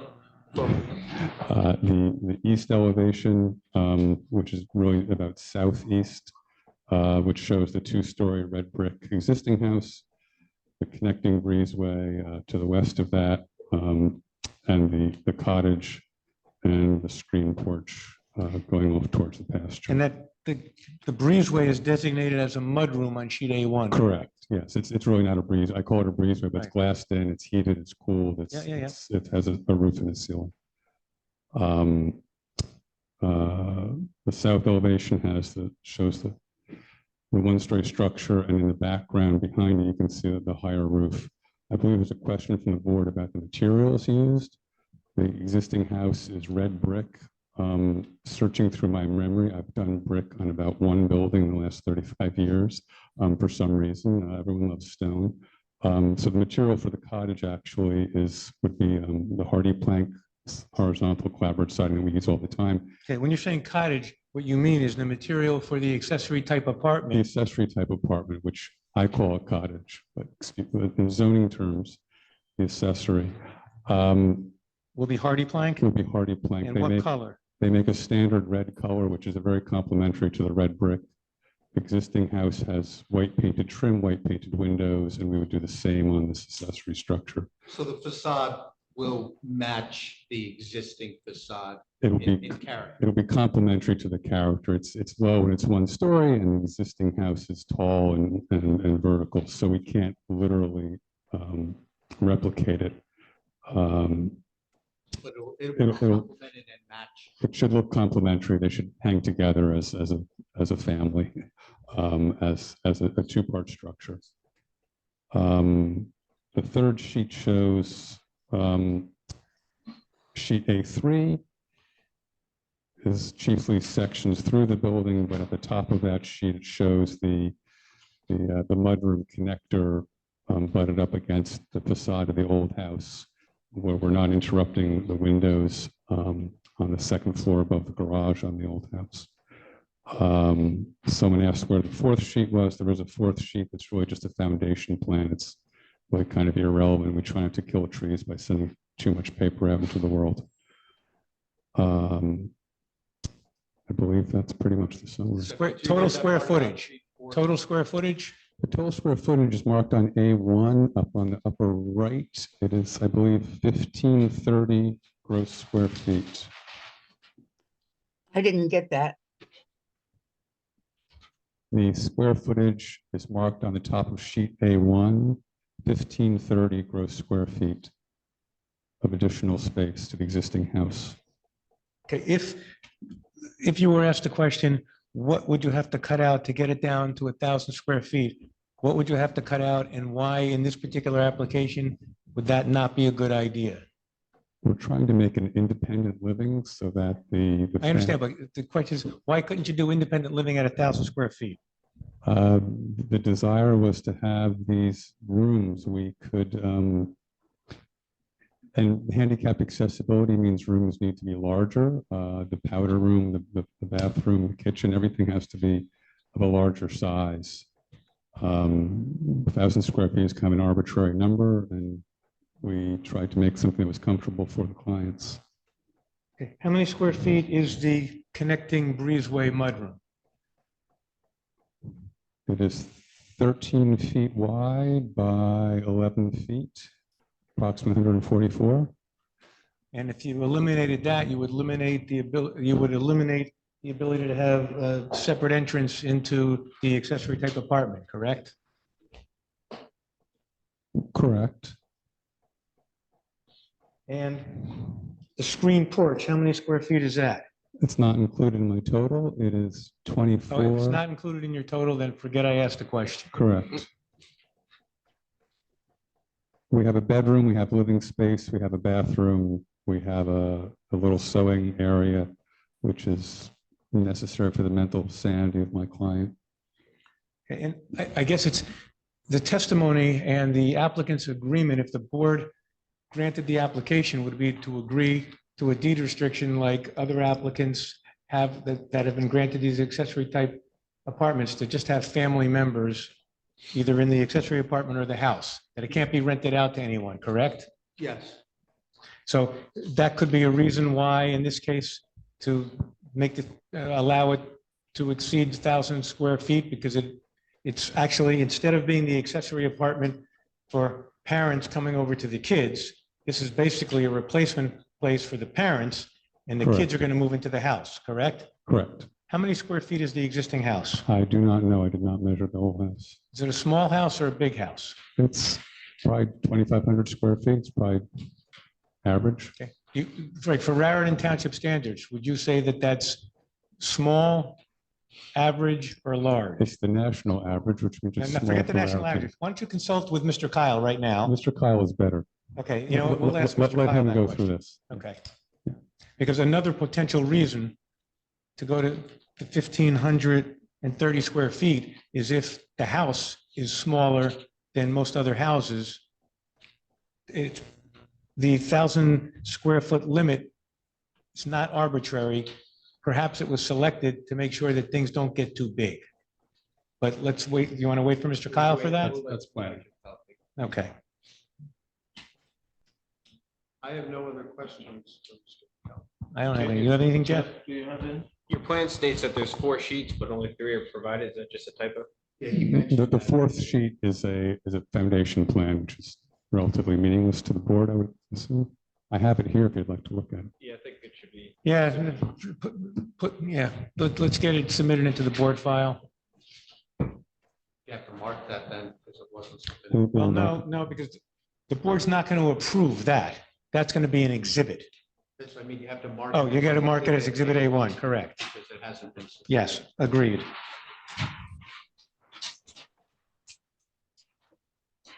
Can you just detach it and give it to Jeff? We're going to mark it as Exhibit A4, and eventually we're going to give it to Taylor. A1. Yeah, we're going to mark A4 as A1. Just to be confusing.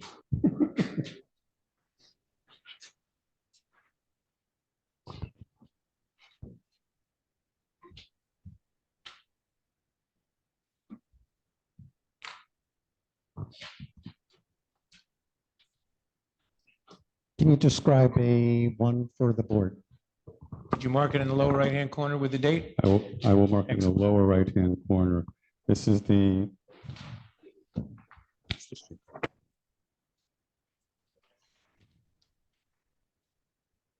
This exhibit is architectural plan A4. It is the foundation plan. All right, can you just bring it over and show it to Jeff? Jeff, just go take a look at it and see if it raises any questions in your mind.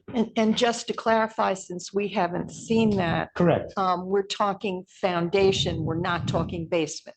Correct. This is a slab on grade, so it's relatively, I thought it's relatively immaterial to the board. It's merely so that we can lay out the foundations and put the pipes under the bathrooms in the gravel before we cast the slab.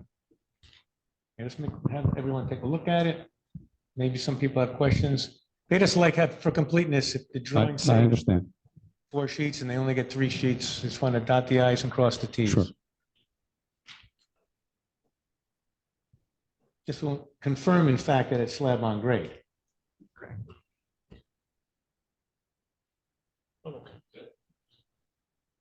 All right. Any other questions from the board members?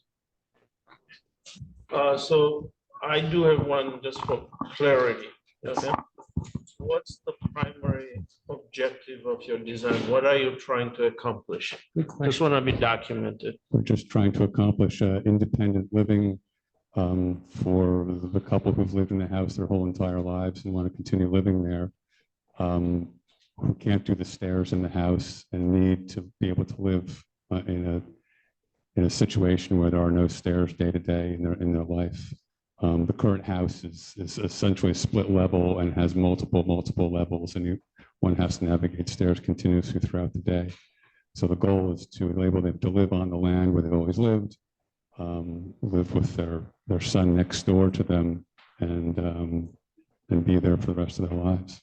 To provide as much comfort as. Correct. To make their life as easy as possible in the physical sense, in the house where they live and on the land where they've always lived.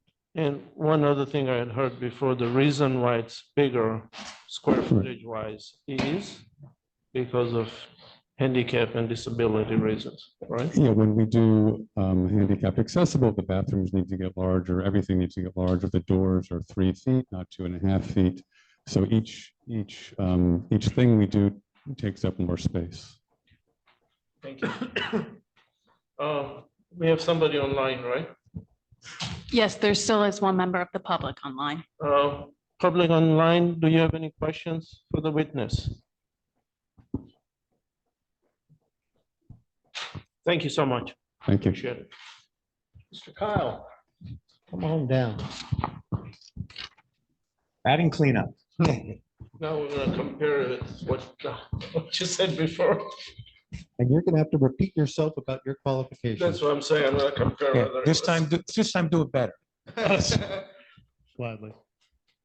James Kyle, KYLE, professional planner with Kyle McManus Associates. Again, Bachelor of Science in Environmental Planning Design from Rutgers in 1996, practicing planner for 25 years, licensed by the state as a professional planner and qualified before this board on many occasions and many others throughout the state. I offer Mr. Kyle as an expert in the field of professional planning. Yes, we accept. Thank you. Jim, can you please explain to the board why we need a D1 variance and 1C variance now, because we've eliminated the one for the grazing? Sure. I'm going to pass out an exhibit, if you don't mind, Mr. Chairman. Exhibit A2.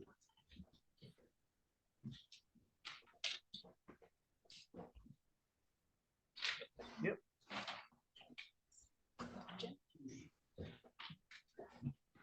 Thank you.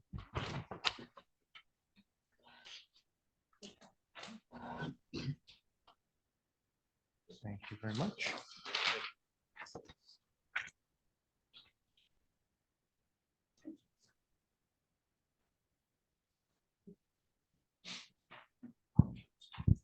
So Exhibit A2, which I just passed out, is a 2022 aerial photograph, has the tax map superimposed. And this is for block 5.01, lot 12. This is the subject property. This map was prepared by me, and it has the subject property in the center of the exhibit outlined in yellow. So you can see the property is located at 101 Old Clinton Road. It's located on the west side of the road. We're just south of DeMott Road and just north of William Barnes Road. A lot of the property on the east side of this exhibit, or the right-hand side, is preserved. It's part of the South Branch preservation area. So there's, I think the township acquired some property here. There's a bunch of county-owned property. So a lot of that is deed restricted open space. This property is located in the R1A district, and the primary purpose, principal uses there, it's consistent with the R3. It's single-family dwellings, permitted agriculture and horticulture, golf courses and country clubs, research farms, and group homes. So the proposal before the board this evening is for an accessory type apartment, which is not permitted under the ordinance. So the ordinance actually has a definition of an accessory apartment. That definition includes that it has to be within an existing structure. So clearly this is not within the existing structure. We're proposing an addition, hence the need for D1 relief, as opposed to conditional use variance relief. Since we don't meet the basic definition of accessory apartment, we need to seek a D1 variance for this use. As we said, there's also the bulk variance, and this is one section. It's 296-141C, and it restricts animals from grazing on septic disposal fields and within 50 feet of a stream or water course. So we've disposed of the portion of grazing on the septic system, but as you can see on Mr. Hill's engineering exhibit, the fence line that's been there for quite some time kind of meanders. It's not right on the stream bank. It kind of goes in and out, but it's not within, it's not outside of 50 feet from the top of the bank of that stream. So we are requesting that relief. So let's talk about the D1 variance. And as the board has heard many times, we're required to demonstrate both the positive and the negative criteria. On the negative criteria, we have to show what's called an enhanced quality of proof under the case Medici v. BPR. And what that case said is that on the second prong of the negative criteria, we have to offer the board an enhanced quality of proof that shows that the grant of the variance is not inconsistent with the intent and purpose of the zone plan. And that proof has to reconcile why this use has continued to be omitted from the zoning ordinance as permitted. So on the positive criteria, first we'll talk about the suitability of the site, the particular suitability of the site for this additional unit. So we have a property of significant size that can readily accommodate this addition. So this is a over 6 acre lot in a zone that requires 100,000 square feet as a minimum. By the way, how many acres is 100,000 square feet? The 7-Eleven rule, 43,560 square feet is 1 acre.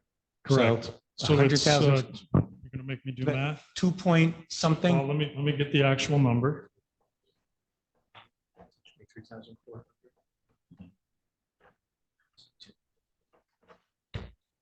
2.15 acres. 2.29. 2.29. So it's actually 2.3. It's 2.295. So 2.3 acres is required as a minimum, and we have over 6. So we're about more than 2.5 times the minimum lot size for the district. The property here, if you've been out to the site, so along Old Clinton Road, as you drive north, there's a berm that starts at the edge of the road and goes up. So and then it crests and then starts to go down the hill. As you can see from the aerial, Exhibit A2, there's a significant amount of trees and vegetation along Old Clinton Road. So essentially the only picture that you get into this property is the driveway opening along Old Clinton Road. The way that the dwelling is situated, we're able to put this addition on the back side. So it's not going to be visible from Old Clinton Road just due to the house and then also the berm and the vegetation. But we also have significant vegetation that is located on the north property line, and the south. So as you go, really the only place that you can see from adjacent properties is from DeMott Road. And that's just down at the curve there before you get to Old Clinton Road. But we do have trees and vegetation that stretch along the property line there. And then as you can see, there's a significant amount of trees on adjacent properties as well. So really what we have here is the addition will be limited in visibility for many of the surrounding properties due to the positioning of the dwelling on the lot and how we're going to construct the addition, but also due to a lot of the vegetation that we have. So we're able to use the size of the property and a lot of that buffering that exists to really limit any potential negative impacts from the addition. So I think for those reasons, and mainly for the size of the property, it's appropriate for this second dwelling unit. Particularly if you think about it from a density perspective, we're more than 2.5 times the minimum lot size required, which would accommodate 2 units. So from my perspective, it makes it suitable. A quick question. Sure. The property is 2.5 times the minimum lot size, correct? Correct. What would 2.5 times 1,000 square feet come out to? I'm sorry? Now I'm talking about the size of the apartment. Right. If the maximum size, if it was an accessory apartment, maximum size 1,000 square feet. If the property size is 2.5 times the minimum lot size, what would 2.5 times 1,000 square feet be? 2,500. Interesting. Yes. Is that significant to you? Yeah, I think, again, it really comes down to the size of the property and the appropriateness. So I think the point is that 2.5 times that 1,000 that you would get on a 100,000 square foot lot would be 2,500. So we're obviously well under that. But I think there's some other mitigating factors, particularly Mr. Piquel's testimony about the accessibility requirements. And having been involved in planning and real estate development for 25 years, I'm familiar with those requirements because when I worked for a real estate developer, we had to design certain units for accessibility. It just requires more space. You want somebody that potentially is in a wheelchair to be able to freely move about the structure, not have any issues with impediments. As Mr. Piquel said, the bathroom gets larger because you need to have a diameter that you can circulate a wheelchair and turn it around. Many of the spaces, as Mr. Piquel said, are designed for handicap accessibility. Right, but what I'm asking is, I understand why the Millers want 2,530 square feet.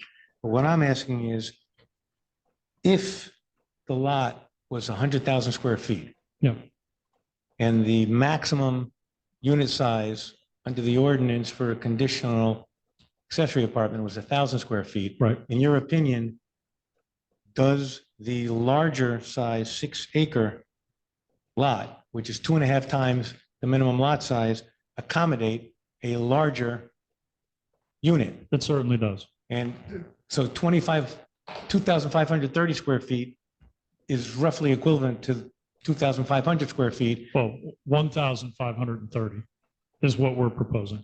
So it's even Whoa, you were right. So it's Yeah. well under. Well Okay. under that My bad. analysis. That's what I wasn't hearing. That's okay. So in addition to the suitability of the site, we need to address the other part of the positive criteria and talk about special reasons. So there are a number of purposes that are promoted here. And the first is A, to promote the general welfare. Well, we'll talk about 2. And G is also to provide sufficient space in appropriate locations for a variety of uses. So the benefit here, the public welfare benefit here is that we're providing a unit that's attached. The goal here, as we've heard, is that we're going to have a family member living in the main house, and the Millers are going to occupy the new dwelling, which is fully accessible. That affords them the opportunity, one, to stay on the property in a meaningful way, because obviously they can't do that in the existing dwelling. As you heard Mr. Miller say, he's been one form or another since 1949, and that's a long time. The other part of it is that, as we look at options for care as we get older, they're limited. This is a way to avoid things like long-term care, assisted living, nursing home. The Millers can get the assistance that they need from a family member residing. The dwelling is fully accessible. It'll eliminate all the mobility issues that they have in the current dwelling. And it's really, in my mind, I've done this for other clients, and the desire is I don't want to be in an assisted living or a nursing home. I want to stay on my property. I just need to have some changes in order to be able to have that function. So there's a social benefit here as well, because you're staying with your family as a family unit. You can see your children, your grandchildren, things like that. That's important because a lot of people don't want to feel marginalized. They want to remain engaged and active in their current lives. And that's really what this proposal is going to allow the Millers to do, and that's important. As far as an appropriate location, again, I'll lean heavily on the fact that this is a lot that's 2.5 times the minimum lot size for the district. The analysis might not be the same here if this was a smaller lot. I think this lot in particular is an appropriate location for this particular proposal. Again, given the size of the lot, the screening that we have, the limited visibility, all those things make it an appropriate location for this type of proposal. So I think we can demonstrate the positive criteria here. Now, in terms of the negative criteria, we'll first talk about any potential impact to adjacent properties. Mr. Droll had kind of mentioned before, the proximity of the dwellings, you can see very clearly on the aerial. So the 2 dwellings that are on the east side of Old Clinton Road are not going to have any visibility due to topography and the berms and then the vegetation that we have. Many of the houses that are located to the south and the west are sufficiently far away. It's really, if you see lot 5.23, it's block 501, lot 5.23. That's really the structure that's the closest to this. And that house is 360 feet to the northwest of where the addition will be constructed. It's substantially below the position of that house. So the topography drops pretty sharply as we go to the south towards the river. And then we have that substantial vegetation that we have along that northern property line that's going to help buffer that. In addition, that owner has some evergreen trees that they've installed on the southeast side of their structure on their lot. So altogether, I think when you look at the potential for impact here, and one other thing I want to mention that Mr. Drill brought up before. So you can see pretty clearly on this aerial photograph the size of the dwellings that are located on many of these adjacent lots. So, particularly if you look at lot 5.22, lot 5.21 there on Wingover Farm Court on the cul-de-sac. At the How end of about the, lot 501? I'm sorry, 17.17? Yeah. 5.16? So typical to houses that have been constructed in Raritan Township since, we'll go back to the 80s and 90s. Many of them are 3,500, 4,000 square feet, substantially, substantial in size. I would say the existing dwelling is fairly modest. It might be, as Mr. Piquel said, maybe 2,500 square feet. So even with the addition of 1,500 square feet, we're going to be in about the 4,000 square foot range. In terms of mass and scale of the resulting dwelling with the addition, it's pretty similar to the houses that we see in this area in general. So it's not going to stand out in any way. So that won't be a detriment.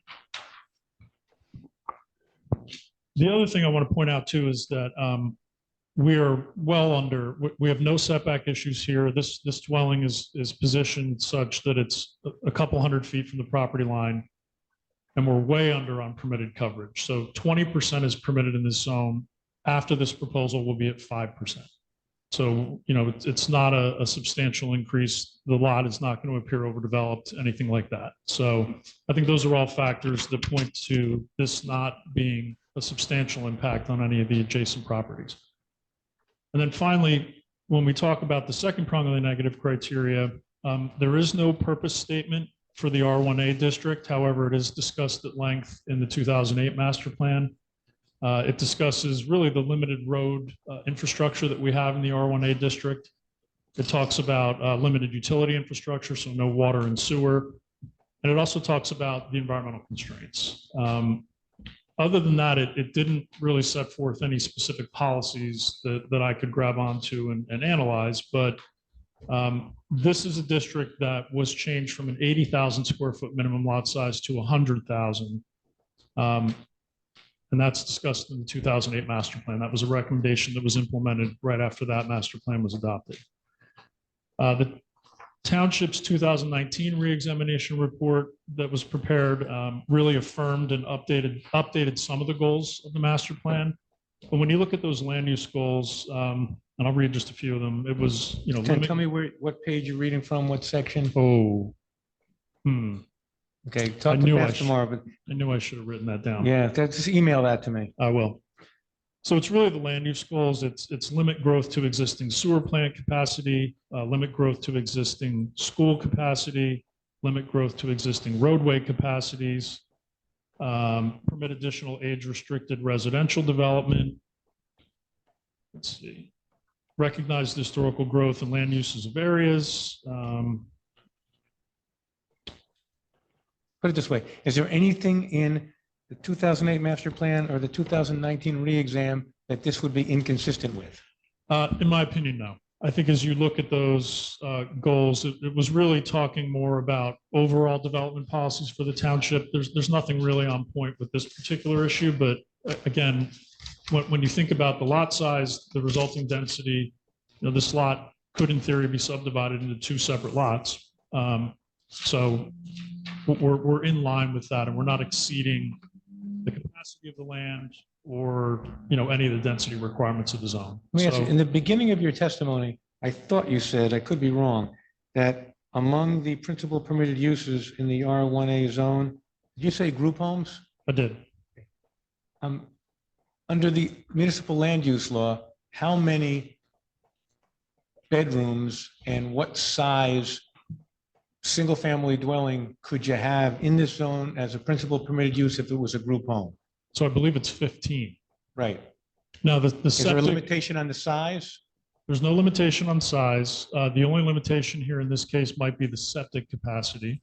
So since it's not sewered, you might be talking about 12 bedrooms instead of 15, but you're permitted up to 15 under the provisions of the municipal land use law. Yeah. What's the maximum septic capacity you could have on the single-family lot? Is it 2,000? 2,000. Yep.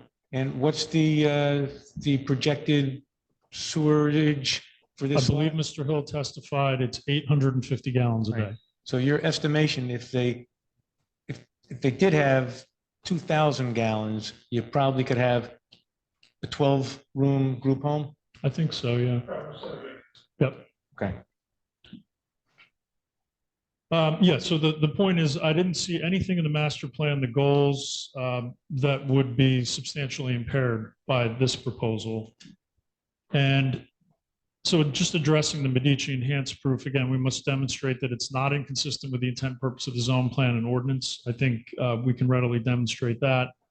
And as far as reconciling this, I think it comes again in the fact, and I hate to sound like a broken record, but the subject lot is 2.5 times what's required for the district. The density and intensity limitation. So if we think about that coverage limitation of 20%, we're at 5%. We're really respecting those intensity limitations and density limitations of the ordinance. And I think when you look at the specific configuration that we're proposing here, the facts of the vegetation that we have, the topography, visibility, all those things point to the fact that we can reconcile this with the intent and purpose of the zone plan, because it's going to have limited impact on adjacent properties, if any, and it's consistent essentially with the structures that we see in the neighborhood already. So that's it for the D1. Let's just talk about the variance for the grazing. I'm going to say something and I might get yelled at here by Mr. Drill, but so the real issue with compliance with this proposal is it would require the millers to remove, and you can see the southern property boundary is essentially the stream line. Let me just, Jim, is your drawing here?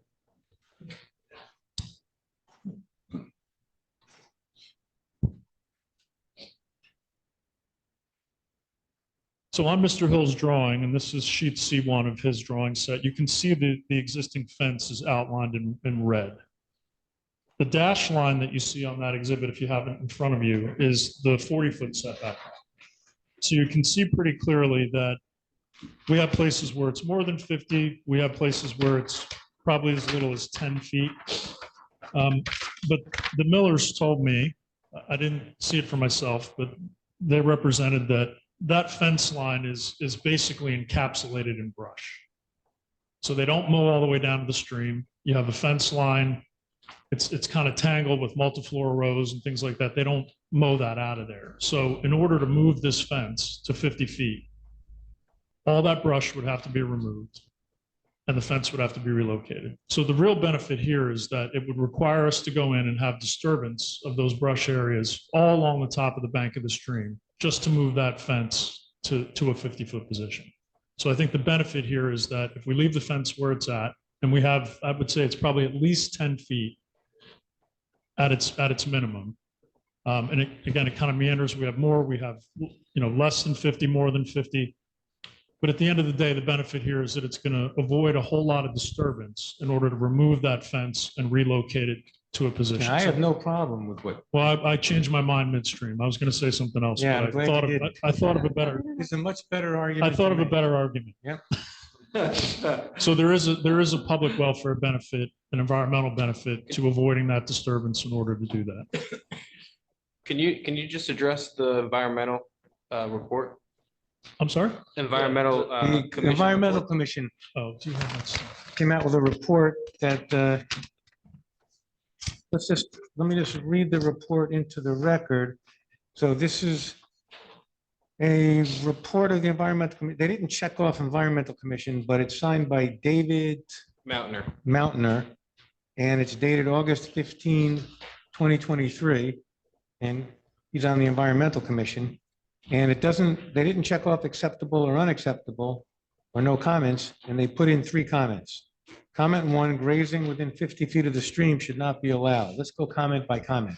Sure. Is there some ordinance provision that says they can't graze within 50 feet of a stream? There is. Yes. Okay. And that's your testimony is that's happened in the past, so that will continue. That's got nothing to do with grazing on top of the septic mound, correct? Correct. Yep.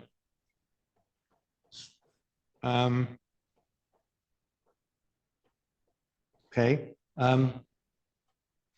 So comment on that.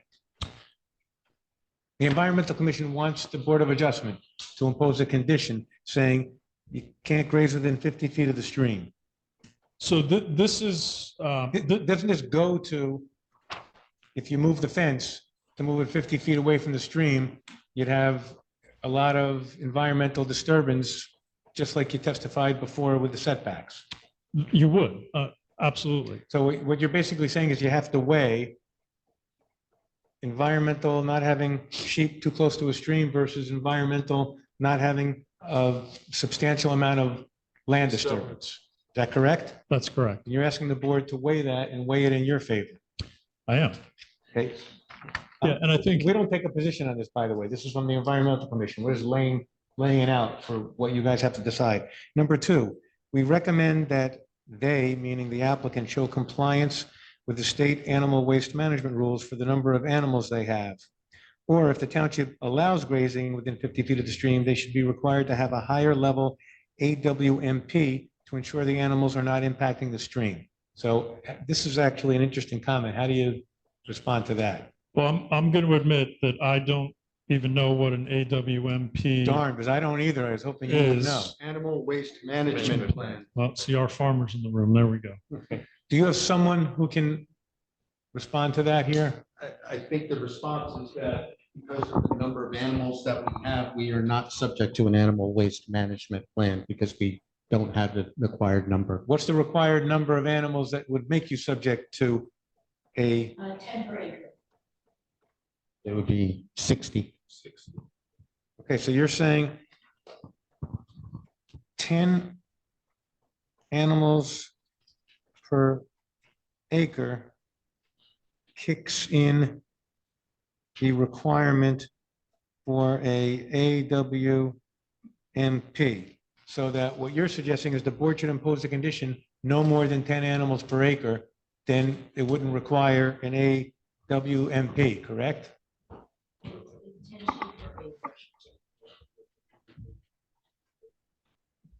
Yes. Okay, that takes care of comment 2.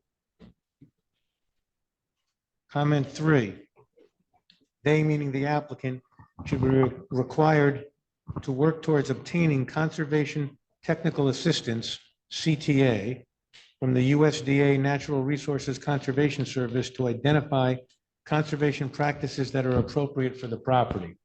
Can someone respond to that? I'm just going to respond that I think that's beyond the jurisdiction of this board to require an applicant to get involved in their agricultural management practices to deal with some federal natural resources conservation service to compel them to do that. Especially with the number of animals that we have involved here. This isn't a high production agricultural farm. This is 10 to 30 sheep on 6 acres. My suggestion, if the board doesn't want to do this, just ignore comment 3. Don't have some reason why you're not following it, just ignore it. If that's where the board wants to go on that. Well, let me, what's the point of comment 3? What's the point of it? Does anyone know? Towards something which I don't understand what the It's, comment it's what the Environmental Commission thinks would be a good practice, I assume, throughout the township. Okay, but the key words for me were they're saying it would be a good practice, right? Yeah, Okay. I don't see this, there's no requirement, unlike the AWMP. Okay. So put it this way, there's a case that says, right, you can ask the applicant anything. Maybe they agree. If they don't agree and there's no requirement that you impose it or you don't want to impose it, and especially if they object and there's no requirement and they have a good reason, you can either say, no, we're not going to do it because of X, Y, Z, or you could just ignore it. Okay. Good. Okay, so let me just finish up this part of the testimony. So we talked about the positive criteria on the grazing variance. The negative, that really refers, again, to impact of this variance on surrounding properties. And I don't think there will be anything substantial. The animals don't have access to the stream itself. Unlike when you go down Rayville Road and you see cows in the stream and, the whole thing. That doesn't happen here. So we do have protection. We do not, I talked to the Millers about it. We have never had animals in the stream. So I don't think there'll be any negative impact to adjacent properties. Now, when we talk about the intent of the ordinance here, there is an intent statement with this section, and it's 296-141C. And it states, it is the intent of this subsection to prevent damage to sanitary disposal fields and to prevent pollution of streams by the disturbance of stream corridors by large numbers of animals or by an animal or animals penned in a small area near a stream or prevent pollution from animal wastes. So I think, again, no animals in the stream, so we're not going to have that situation. We're not talking about large numbers of animals here, at most 35 on basically a 6-acre property. I think Mr. Hill kind of said sheep roam around, they do different things. They're not concentrated in one area. So I think if we look at the intent of this, it's really to keep the animals out of the stream. And we do have sufficient fencing. There is sufficient separation that this intent likely won't be substantially impaired if we granted the relief in this case. The other thing is, again, this condition has existed for decades. It's essentially something that's been going on. Fence hasn't been moved. It's been in the same position. It's really not been an issue at all. So I think the grant of the variance in this case, we can meet both the positive and negative. And the benefits here of not moving the fence, disturbing the whole area, taking down a significant amount of vegetation outweighs the potential detriments. Mr. Chairman, that's all I had. I'm happy to answer any questions the board may have. I don't have any other questions for Mr. Cohen. How old is the fence? Just about to ask that. 35 years. And what type of fence is it? Yeah, what type I'm of, gonna is it a give- chain link fence? Or like barbed wire? It was originally a high tensile fence, What is it now? high tensile fence. Okay, a high tensile fence with it's Seven metal. or 8 or 9 strand, I'm not certain which. At 7 strand, okay. Let Mr. Miller repeat that. It's not electrified. A It's high tensile 7-strand. 7-strand fence.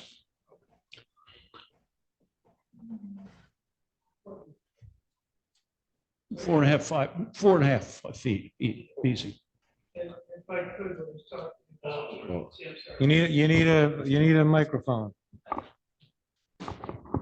I think if you think about it, if you look on practically any farm field that's in the area, you've got a fence that has wires on it. As they said, they're about 9 inches apart going down through there. So you've got 5 or 6 rows of, and so that the area that an animal could try to get through is probably about 4 by 4 inches. It's a very small opening in the fence line. And if it's high tensile, it's probably still got a lot of years left in it as far as the ability to stay there. It's not being disturbed. It's covered with vegetation, which is not going to. Now we're losing it. It's covered with what? Vegetation, sorry. How far does the fence stretch? I mean, how long is the fence? How many lineal feet is the fence? Approximately. Oh, this would require a lot of math, because there's a number of courses here, but if I look at the scale of this drawing, 60 scale. Jim, is what you get paid the big money for. I know. Need a calculator? No. No, it's got to do a running lineal foot I mean, estimation. Mr. Block, I would say this is probably over 500 feet, well over 500 feet of fence. Okay.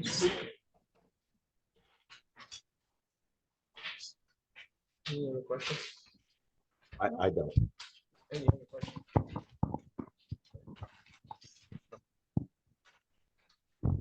That member of the public is no longer online. Okay. Thank you. Thank you. That is our case. And I don't know if you want to open it up to the public but there is actually nobody here, so. Right, again, I see some people in the public. I know that at least 4 members of the public are with the applicant, and there's someone else in the public, but he's not interested in saying anything. Just happy to be here. I see you out.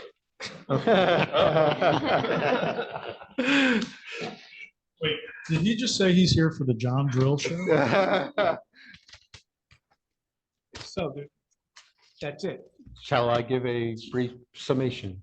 Very brief. Listen, it's 9:40. I'm just going to tell what the conditions that we agreed to. Well, Unless you want to do it.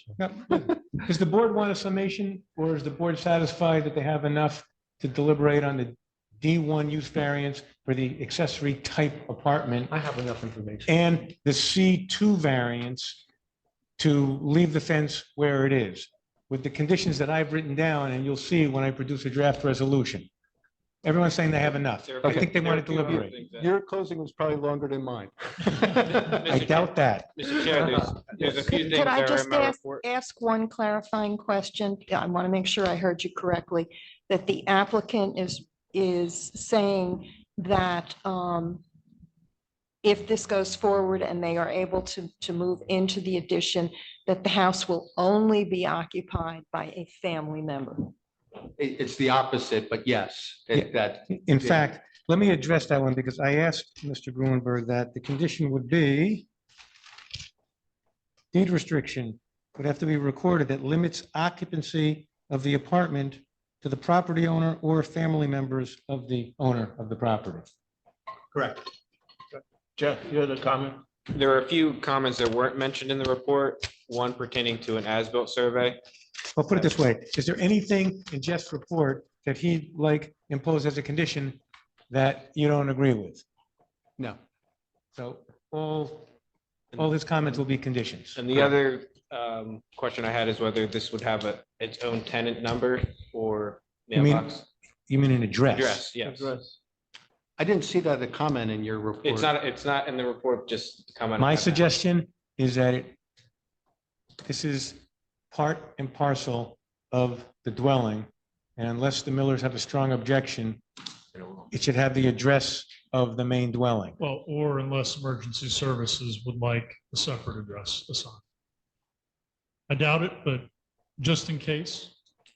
So same address unless emergency services want a separate address. That's Right, so 101A, 101, you know. Yeah, hold on. Let me.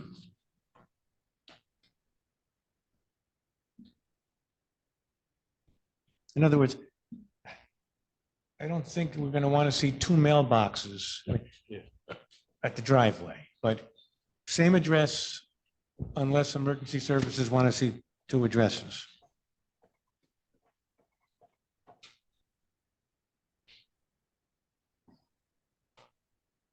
Is the name the same? Can't hear you. Is the name the same? I don't think there's a reason. Anything else, Jeff? No, that's it. Thanks. Do you want to summarize before we deliberate, Mr. Crowe? Get the D3, the D1 use variance, special reasons, negative criterion. If you're inclined to grant it, you can grant it for the reasons that Mr. Kyle gave. And they're seeking a C2 variance to leave the fence where it is. It encroaches into the setback, it's too close to the stream, and he has the balancing, the environmental reasons of relocating it would outweigh the benefits. Therefore, the benefits are actually outweigh the detriments. That's a summary of what he presented. Any conditions you want to mention? All the conditions I mentioned, unless you want me to go through them all. No. But is there something you want to highlight? Yeah. If not, John, how many conditions are there? Yeah, okay, I'll go through the conditions. Revise the plan to show the driveway. Install a 4-foot high fence around the septic system to keep the sheep off of it.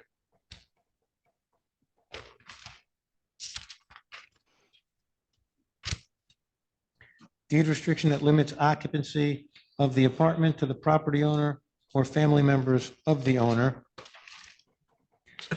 No more than 10 sheep per acre so that an AWMP is not required. The apartment has the same address as the house unless EMS wants two addresses. And then Jeff's report conditions, and I go through anything that should be a condition. I make a condition in the board's standard condition. So the only question is, the standard condition is 1 year to get a construction permit, 1 year to complete. And a lot of times, if you don't want to come for an extension, if they think it's going to take longer, they ask that it be 2 years to get the permit or 2 years to complete construction or whatever they want to ask for. But if they don't ask, the board rules say it's 1 and 1. So why doesn't Steve find out? Because you have standard conditions in your rules that I always put in.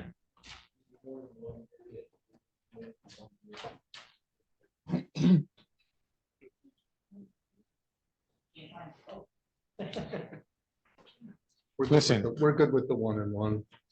No? 2 years to get the permit just in case, so they don't have to come back here. And let me just ask the architect. I mean, listen, a lot of people have had additions put on their house, and the contractor swears it's going to be done in 6 months, and then it takes a year and a half. 2 and 2, right? So I think 2 and 2. okay.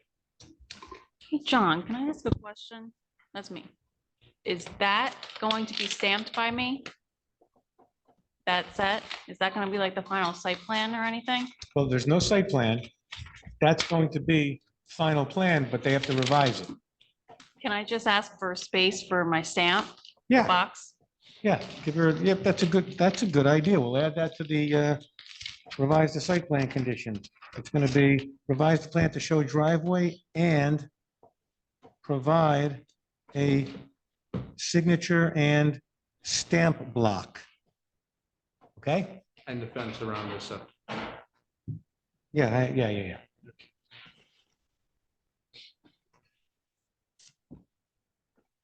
We're good? That's all she wrote. Okay. Who wants to go first? I'll go first. Go ahead. Okay, so I think based upon the way this has been presented and with respect to the conditions that have been listed, I'm for the application. I think the D1 as the accessory type apartment makes a ton of sense. I think this is also, I think the applicant, within all the benefits definitely outweigh any detriment, but I think that especially with the fact that the applicant is going to be able to do this And one of the benefits is, I think Mr. Kyle may have said it, but the fact that they're not going to have to worry about assisted living and things like this. It's almost, for someone who's going through it right now, it's something I wish I could do for my parents, but it's definitely a benefit that outweighs any type of detriment to the property. It's very well planned out. As far as the fence goes, it would make absolutely zero sense to get rid of the fence. And it's for all the reasons that have been stated already. So I would absolutely be for the application based on the conditions. And I just thank Mr. Grunberg and the experts and the applicant. I thought just the way it was presented was very concise and to the point, and it really outlaid everything. So thank you. I'll go next. So I am also for this application. I appreciate the history in this and making sure that you're staying in kind of where you grew up and continuing on with your family there. So there is obviously a need for accessibility. So with that, definitely aligned with everything as far as the conditions as well. I'm okay with the fence. I think the sheep will carry on how they have been and don't see any issues there. So definitely also like the look and feel that you guys are accomplishing with this, that it fits in with the surrounding area and with the house that you already have. So I'm for this application. I also am in support of the application. I thank the professional staff for a very compelling case. I think the property is certainly large enough to accommodate a very reasonable addition to the home without any negative impact on the community. And I think probably the unstated goal of all of our municipal land use ordinances are to retain the quality of life in the township. And I can't think of a better way to retain that quality than to retain our longtime citizens who have made a real contribution to making the township what it is. The only other thing I would add, I don't think the fence issue is an issue. It's been going on. There's not enough sheep to make a difference, et cetera, and et cetera. I don't think the job of this board is to regulate farming practices. The only recommendation I would make is consideration of amending what may well be an antiquated definition of accessory apartment. And at the end of the year, which you're getting close to, the Board of Adjustment has to do an annual report to the planning board. So whoever's taking notes, We should put put that one in. Absolutely. Yes. Good idea. It's a Yeah. God, Judy, I love you. Randy? You know, I agree with all my colleagues, plus I'm glad there is a fence, to keep any animals out of the stream. I like that it meets with all the conditions that you have to meet. And plus, I want to say one thing, having your family with you and having, you want to build an apartment for yourself. I consider that pretty good. A lot of people should do the same thing. So I'm agreeable to this application. Thank you, Randy. So I guess most of my colleagues, I support everything they said, so I don't want to repeat considering the time. All I want to say is this case was done very nicely. So thank you for your leadership, and all of you did a wonderful job, very systematic, addressed everything. So appreciate that. And there are 2 points I'm going to make, which kind of summarizes everything. One is repeat, one is not. As far as also the architectural plan, which has been done here, and it blends in. You guys emphasize that, that's very good, both with the neighborhood as well as within the property. So even that was well thought of, as well as minimizing any discomfort for you guys to live there. So that was good. And second thing is, please enjoy, continue living your life and mowing the lawn and raising the ships. Okay, so thank you again and good luck. Good luck with that. Someone want to make a motion? Who wants to make the motion? Oh, I'll make a motion to approve the application based on the conditions. I second it. Got it? Want to vote? Mr. Steve Farcio, Yes. Mr. Randy Block, Yes. Vice Chair Pro Tem, Ms. Russell Domji, Yes. Ms. Lindsay Cool Brungel, Yes. Ms. Judy DeJohn Domenico. Yes. Thank you. Thank you all very much, and thank you Yeah. for staying late and Before entertaining the we- application of rushing here. Before we Appreciate it. close, No I problem. think Sorry, the I was late. Chairman is still here. I would rather give him the courtesy of doing that. Can you run out there and get Roger if he's still here? Thank you to the board's professionals. Appreciate it. Hey, good job. Good luck, guys. Good luck.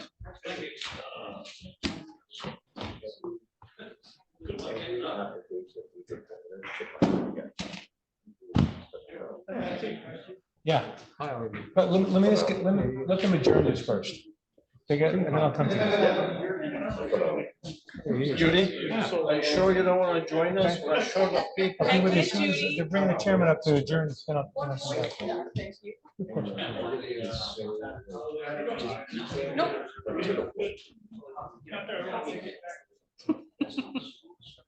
Chairman, Steve, Chairman, we're leaving the. We're waiting for you, man. Roger, we're waiting for you. We're waiting for you. We're waiting for you. Since you waited. We're waiting for you.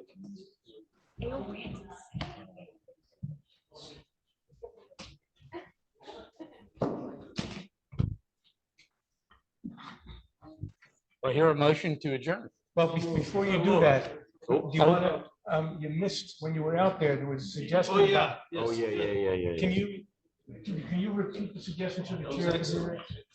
I suggested that consideration be given to amending the definition. Can you get closer to that mic? I suggested that the consideration should be given to amending the definition of an accessory apartment, because as it stands now, it's so limited to having to be in the interior of this existing structure. Whereas now, from what I'm reading, and I'm getting to be that age, it is very common to add additions on to the exterior of an existing structure, and maybe the township would want to consider that as a way to retain our senior citizens. Jeff, isn't that part of what we were doing with the joint commission? During the joint commission, we've been discussing different alternatives. I understand, but what she's suggesting is that include that in the Board of Adjustments annual report. Yes, Yeah. I have it written down. Okay. Right. Thank you very much. Okay, now. Now, wait, you want to wait, make some kind of wait. motion? Wait, I forgot. I'm so sorry. The Carlo Vital. This evening I received, and I forwarded to you and Mark. They pretty much responded to Jeff and Mark's reports already, and they already have revised materials. Okay. So I just want to let you guys know that they said that they will be hand delivering it to me tomorrow. And I will be able to give it to you guys electronically as well, Oh, okay. just so everybody's yep, not. All right. For a motion to adjourn? So moved. Okay. Do we need to speak after? Briefly. Okay. The entire committee? No. Okay. Hold on. Adjourn. Okay. Sure. Mhm. Steve? Can you make a motion to go to not adjourn, but to go into closed session? So to come. So moved. Motion to reopen the meeting, and then a motion to go into closed session to discuss an employment matter. Okay. Motion to, I'd like to make a motion to reopen the meeting and then to go into closed session. I second. Employment matter. On an employment matter. And can you roll call it? Yeah. You're still out in the hall, and then I'll talk to you out in the hall about the other, whatever else. We're going to closed session. That's an employment.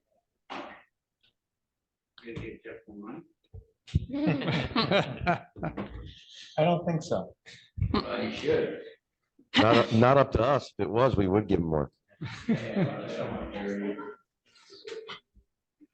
Thank you very Bye, much. Judy. Appreciate it. Yes, Judy, thank you. Can I do the roll call now or should I wait? No, do the roll call. Okay. Now. Roll call, Chairman, Mr. Roger Aaron's. Mr. Steve Farcio, Yes. Mr. Randy Block, Yes. Vice Chair Pro Tem, Ms. Russell Domji, Ms. Lindsay Cool Ranko. Here. And let's say, Jackie, the only other thing that's going to happen when they come out of closed session, there's going to be no formal, no formal action taken when they come out of closed session. Okay. There's going to be a motion to close the close and open the open, and then a motion to adjourn. So have a good night. Thank Good you. night, Jackie. Thanks, Jackie. Good night, Jackie. Thank you. We just closed everyone.